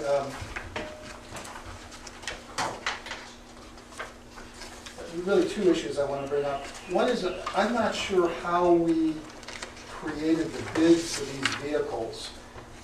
It seems as if, at least the way I read it, that we specified certain brands of vehicles. Is that correct? We specified Chevrolet. Chief Reality's here. I mean, we actually had 3 different bids for these vehicles, so and we went through a process. We specified the vehicle that was most appropriate for our use and needs, and the Chevrolet vehicle we decided upon was one that best fit our needs. We went out to 3 different vendors for a price competitive bid on it. You know, I'm not questioning the bids. I think the bid process was fine. But I just wondered, particularly, there are people that would read that we're replacing a gas-saving Prius with potentially a gas-hogging Impala. And it sounds like it's not very progressive. And I'm wondering, how is it that for a fire inspector's vehicle, we would have to say only a Chevrolet could do it, and a Honda couldn't do it, or a Prius couldn't do it, or something of that It sort? meets the needs of the person that's driving it, the needs of their job description, what they feel they need for it. For instance, that Chevrolet Tahoe we pitted that up against the Ford, the similar ones, and the Fords are smaller, the similar market values that they have, and they don't fit our needs on it. So the determination, the Prius was a experimental vehicle for us that we brought in, and it ended up in the fire marshal's position in the past. It doesn't suit the needs and the reality of it. That vehicle drove and has 130,000 miles on it. Most of it was freeway driving, which the Prius is. You know, they don't use electricity on the freeway. They use their gas motor when they're going down the freeway. It didn't meet the amount of equipment, and also that equipment has to carry investigation tools that the Prius never carried. So the fire marshal now carries investigation tools, equipment, safety gear inside it, which the Prius didn't. So it's a different role and responsibility now. And Code 3 capability also, you know, for battery operated vehicles, that's not exactly the easiest way to go sometimes with some of these cars. Because when you have the red lights and siren on, it's going to drain the battery too. So. The Priuses typically in the fire service are support vehicles. They're not frontline Code 3 response vehicles. Very, very few entities use them for frontline emergency response vehicles. Our fire marshal is going to be a frontline emergency response responder. And what about a pickup truck? I mean, a Ford pickup couldn't do it, or a Dodge pickup couldn't do it, or it had to be a Chevy pickup? It had to be a Chevy pickup. The pickup we chose was based on consistency on what we had in the fleet. Again, for consistency, we've had Fords in here. We thought the Chevy was the better model. We have 3 other Chevy vehicles out here. We decided to stay with the Chevy because it met our needs and expectations. Mr. President? Yes, Director.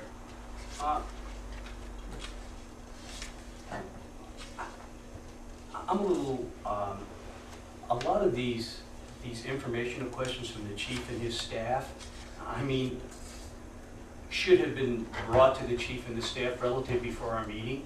I mean, some of us here have experience with emergency vehicles, knowing the differences between a Prius and a frontline 4-wheel drive vehicle in order for an operational type purpose.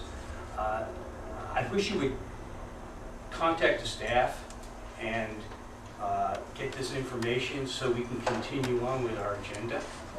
I'm sorry, this happens to be interesting to me, law enforcement's interesting to you, but I have just one more question, and then I have two actual questions, so I'll finish. I just was curious, how is it that a Ford dealer is able to bid on supplying Chevy equipment?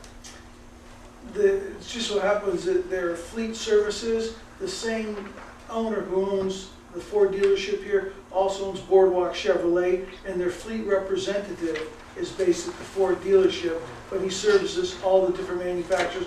Also, same owner owns a Toyota dealership out there, 3 different other manufacturers. One person owns them all, and he has one main fleet manager who went through that person who does all their fleet purchasing. So Town Ford is really Boardwalk Chevrolet? And the same owners and management team. Okay. And then the last question, it also just seemed odd to me. I think it's fine to replace the vehicles that need to be replaced, but I guess I don't understand why we're keeping these old vehicles in service. If they don't work for us, and why don't we just sell them and get rid of them? Why would we keep them and maintain them and insure them and all that kind of stuff? Because we still have a need for them, but not frontline service needs, the frontline needs. For instance, the one vehicle that we are keeping, the one Code 3 4-wheel drive Expedition, that's the one that's going to be going up to out-of-county deployments to be able to utilize up there where it's not driven, Code 3, it's not driven every day. We can still have functional use of them, but not frontline. They're getting to be too many miles to use every single day.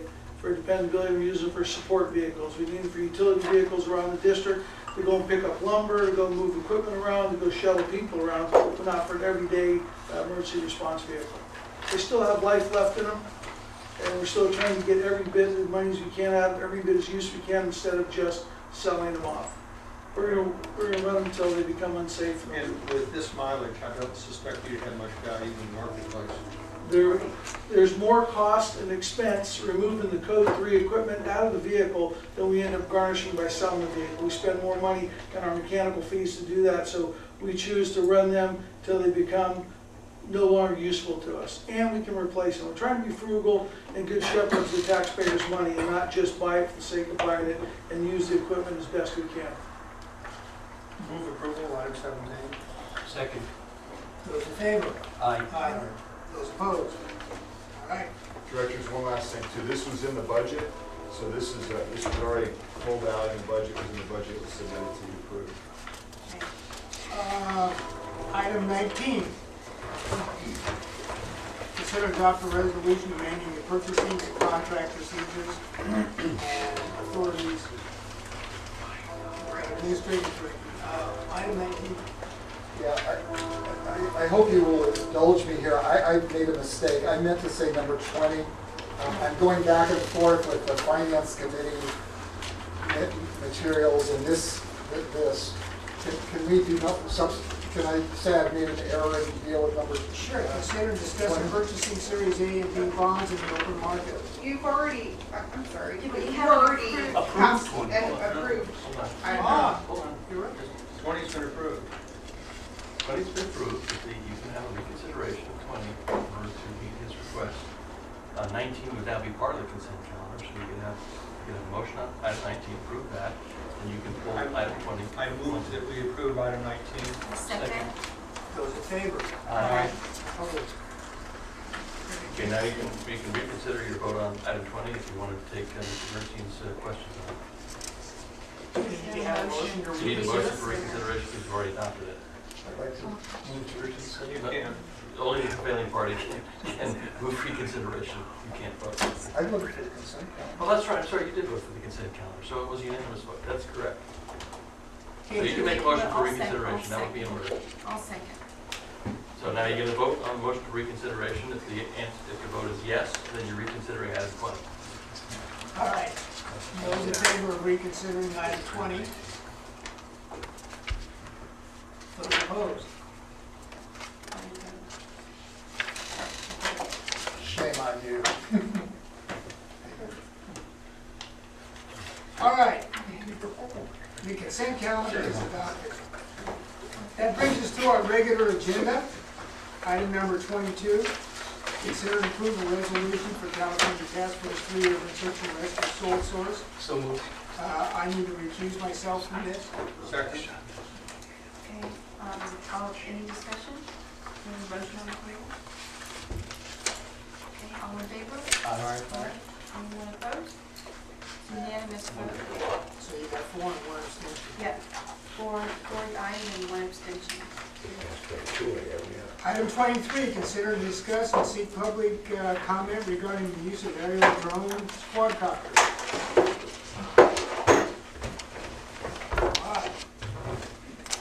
I'd like to make a motion to approve. Second. And then under discussion.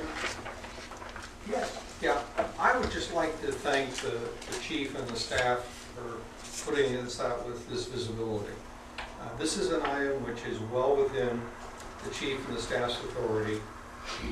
I think that we recognize that this is an issue that's potentially sensitive to the public. There's been some interesting online discussions, etc.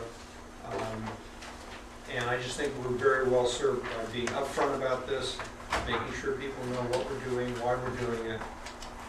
And I would just note, I don't think there's any member of the public here tonight who came to speak on the issue. Any member of the public wants to speak on this issue? You have members of the press here. You They probably can- want to hear about They it. can also speak as well. But thank you very much You're welcome. for being so open about this and willing to get into it from the public. Well, and just to comment on that, the overwhelming, there have been some negative comments, both on whether it's on the Almanac blog or some emails that were sent. But overall, I think when you look at the attached information we received, what was interesting, refreshing, kind of nice, there's a lot of people actually are in favor and want to help us, whether that's offering different types of these devices that are out there that they think would work best, or training, or information, or licensing. I mean, one guy wants us to be in charge of, licensing. That's probably more of a city thing than it is, or FAA thing than it is for us. But, they contact us. We've heard from different fire departments around the country because this got out. What are you doing regarding policies? What are you doing regarding different things on training? I don't think we were out there trying to be the leader in this, but we tried to do it, to Director Carpenter's point, the right way. which was to ask the question, let people give feedback, and see if there was going to be a lot of pushback. There really hasn't been a lot of pushback. Again, quite the opposite. People have said, we want to help you, we think it's a good thing. Yeah, we also understand there's responsibility on us to make sure we do this the right way. So Chief Frioni's been working on some of those things already. We've got a draft policy, depending upon who came out tonight, depending upon what's in the emails and so forth, and the feedback, we were going to curtail or have the policy kind of fit within any concerns that were raised. I know the board still wants to speak to this. I appreciate Director Carpenter's comments, but again, it's also the board members. You got to tell us, what are the issues you have, if any. We think it's a great piece of technology. We want to use it. We think we can use it in a responsible way that will really help our tactical and strategic operations. But we also need to hear from you in regards to any concerns or issues. Well, Chief, we've exchanged some emails, and basically hit it right on the head. We're looking at to have a written policy for storage, usage, and retention. We definitely do not want to share it commercially, because we talked about that.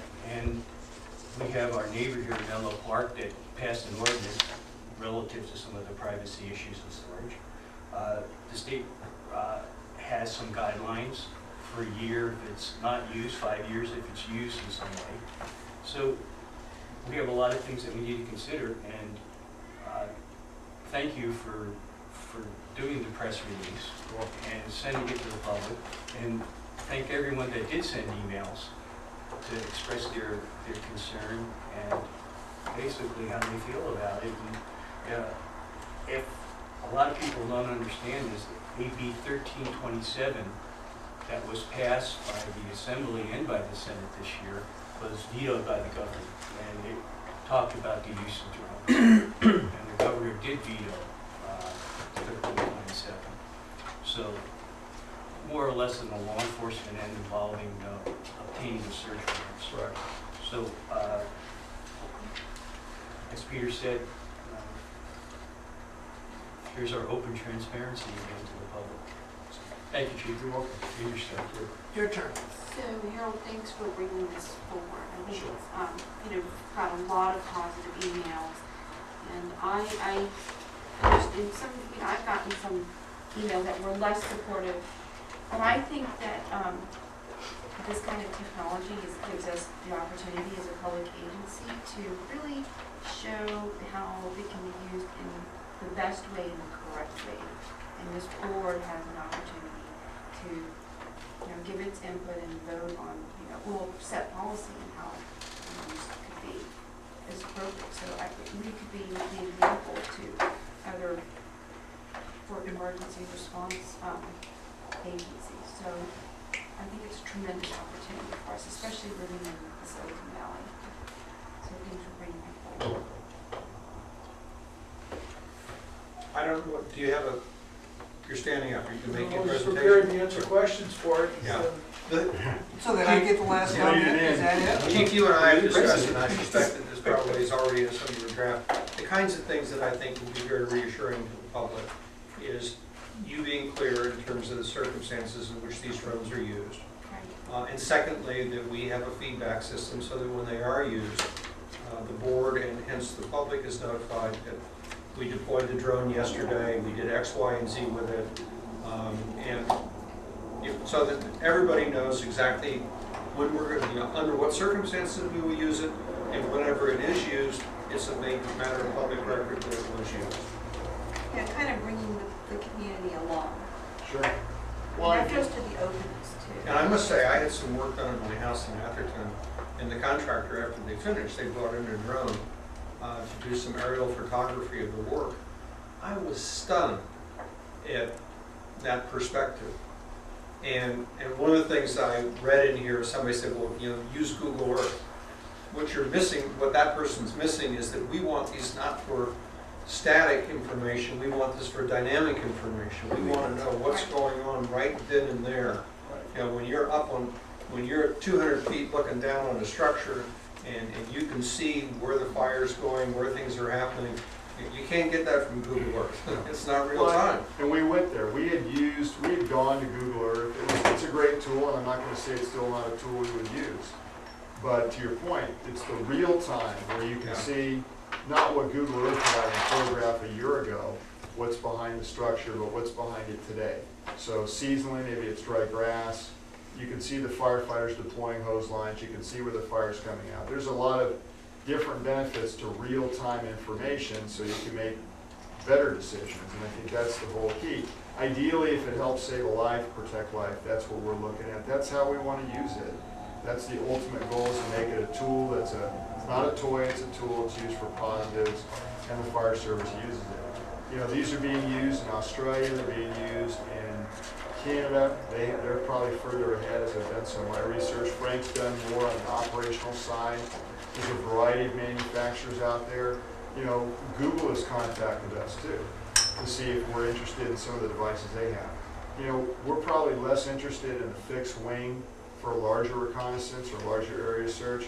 We'll take a look at it, but you know, for our purposes, mostly the quadcopter right now I think is a good start, gets us what we need to get. But you know, again, I appreciate the support. You know, I'll let Chief Rioni at least say a few things, hopefully, because he's been working more again on the operational side. For me, it was more the political, it was more the public, it was more just kind of setting the stage for this to hopefully be successful. And I think, you know, Mr. Myers and I have been talking too, because we've been getting a lot of different advice from other people, some of it good, some of it not, regarding the legal implications. So I don't know if, Stephen, you want to say something real quick about that? But Just very briefly, before Chief Rioni says something, there's a dispute in the emails that we've received about the obligations of the district to obtain FAA approval. At the Chief's request, we did research this, and it's our opinion that the FAA does have jurisdiction, that they have required public agencies to obtain what's called a certificate of authorization to use unmanned aerial vehicles. So that's simply the legal framework within which the district would have to act. It's also subject to the current FAA Modernization Reform Act of 2012, which the President signed into law last year, regulating or reauthorizing FAA's authority to regulate the use of unmanned aerial vehicles. So there's this federal legal framework within which the district would have to operate, but that you'll see that some of the emails indicate that there's no federal obligation, but we disagree with that. So I get the next to the last word. Oh, by the way, the Giants won. That's the word I was looking for. Shame on you. I know. My goodness is. As a USAR, first responder who has been there, I look at it as a tool which I would use because we've asked for this for a long time. I've worked with robotics through NIST for the last 5-7 years, and it's something that's viable, it's useful, and it's real time. So if you look at disasters, you know, Katrina, the mudslides, all of that stuff, it gives us real time, and I'm for it. As long as we make it very clear what our policy is and how it's going to be used. We have all Yeah, that, it's we our have all that opportunity. drafted in the signature. Tremendous opportunity. And I know Chief And Rioni. the one heads up I give you is that, and I saw this on the one that they were operating in my property. The newer, more advanced ones, we've got all this GPS stuff and everything built in, that's good news. Turns out that there is a software overlay on that based on proximity to airports. And so you can run into a situation where, because of your proximity to Palo Alto or San Carlos, it will lock you out unless you get rid of the GPS mode. Yep. Because it says you're close to an airport, so you can't do what you want to do. And so just make sure the one you buy you can lock out. Most of those are for federal restricted airspace. Well, no, this isn't even restricted airspace. You know, this is below, but it just, what the manufacturer has done, and they're, I think, trying to protect themselves from a liability standpoint, is they put a much larger no-go area in there for this thing operating autonomously. You can still operate it under manual control, but the autonomous, for example, one of the features, if it's operating the GPS, is you can tell it, okay, you're going to take off from here, and if you lose control, you'll automatically come back and land at the same place. But if you want that feature, the software that I saw on the particular one that they used, said, you're too close to an airport, we're not gonna let you do this. And it wasn't in, and I'm a pilot, and I know it wasn't in controlled airspace, it was an uncontrolled airspace, but it was just, the manufacturer said, we don't wanna go there. There's an older firmware that you can install, so you can go back and install an older firmware, and it'll allow you to operate within those Great. airspaces. I actually own a quadcopter and have flown it quite extensively, so I offered some help to Captain Calvert. I may consult with you when I buy mine. Tomorrow I'll be meeting with the FAA and several manufacturers. And that's specifically for this reason. Good. But only if you had a favorable response. You said no tonight, it was not. Yeah, maybe we're going on the road trip tomorrow then. Rex, I have a question. Sure.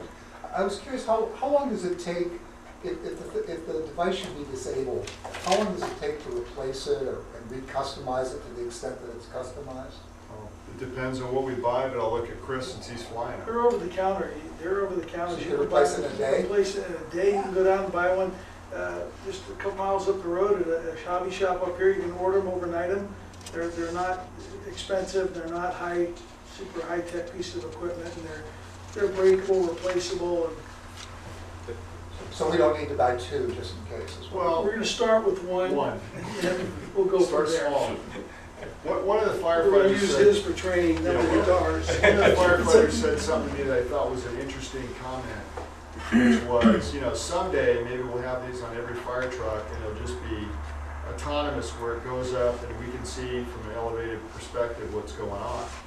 But it's got to start somewhere. So we're going to start small, get bigger, but what he says makes sense. It's not as if technology can't allow that to happen. And just as a segue, I met with Slack this last week to review their contract, and you'll get more of that in the next board meeting. But one of the things we talked about was in the beam alley, also using robotics in there to find out if we had a fire, where the fire is through thermal, and then also could we even put some early stage fire suppression system on a robot and use it that way.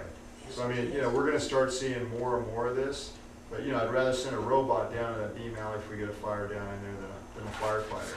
And I certainly want to know where it is. So I think where the technology helps us, again, it's a tool, it's used in a proactive way, there's not some sinister, agenda that some people think we have. I mean, we've got a lot of tools, we use them to help people save their lives, make our jobs better, and so we work safer and smarter.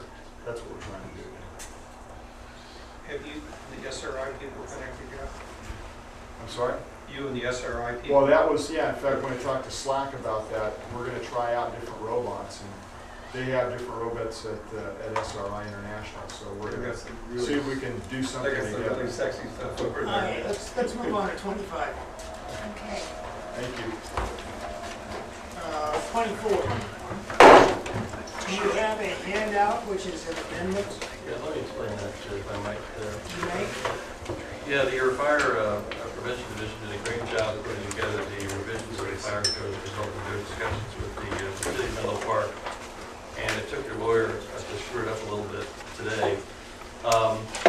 What you have on your agenda is a slight revision to the ordinance. The agenda packet that you had a resolution and an ordinance. The resolution really was not necessary, but the contents of the resolution are appropriate and we thought it important to put in the ordinance itself. So the document on your agenda simply revises the staff report to recognize the minor change that I made, and also the revised ordinance contains the whereases that I thought were appropriate to put in the ordinance itself. So there is no substantive change whatsoever in what the Fire Prevention Division is recommending, rather than simply a correction that I think is appropriate to make for such an important and complicated ordinance. This is the first reading of this ordinance, although you will be waiving the reading, presumably, and then it will be scheduled for a second meeting of the board for ultimate adoption. So with that explanation, yes, sir. Did you clear this with the Menlo Park City Attorney? This doesn't change anything that the Menlo Park people have agreed to. All this does is simply add a recital. So you can't imagine that they would have any objection to this? Absolutely not. This actually just recites what we did and with their cooperation. So I need a motion to. So you just have to put first. So thank you for letting us be able to present this to you. Again, in front of your hands is the hard work that's been taking place over many months from your staff. And the staff, mainly under Chief Frank Frioni, Senior Inspector Bob Block, and Assistant Fire Marshal Ron Kiefer, spent a lot of time with the staff at the City of Menlo Park to actually go through the existing ordinance and come together on agreements of an ordinance that is before you that would be achievable for the City of Menlo Park. The history, as you know, is they have not adopted an ordinance since 1984. It is now reaching points where it is becoming challenging for a lot of businesses when they do remodels, etc. What's taking place in here mainly is aspects so that we have an agreement with the city to look at roadways, primary routes, as has been mentioned many times before, that we will be able to at least meet and confer and discuss those aspects and also other routes. Also working with single-family homes on when it's appropriate to look into adding sprinklers, which is consistent with the rest of our district. If there's any questions with that, I would like to offer this time as a time to ask any questions, and we can have staff answer that if possible. Otherwise, what we are moving is a staff recommendation to move to introduce and waive the further reading of Ordinance 36A 2013, adopting the 2012 International Fire Code with the 2013 local amendments for the City of Menlo Park. I'd like to move. I have a second. Second? Okay, discussion. My thing is I read this twice, it's excellent. Great. Excellent. Just so we're clear on the record, the motion is to waive the first reading, Yes. introduce the ordinance will come back to the subsequent meeting for adoption, effective 30 days after. Yes. Any other discussion? Those in favor? Aye. Those opposed? Okay, it's 5-0. Thank you. Thank you.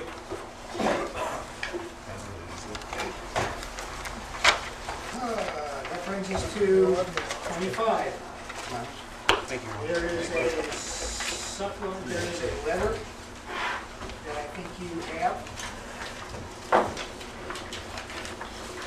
on item number 25.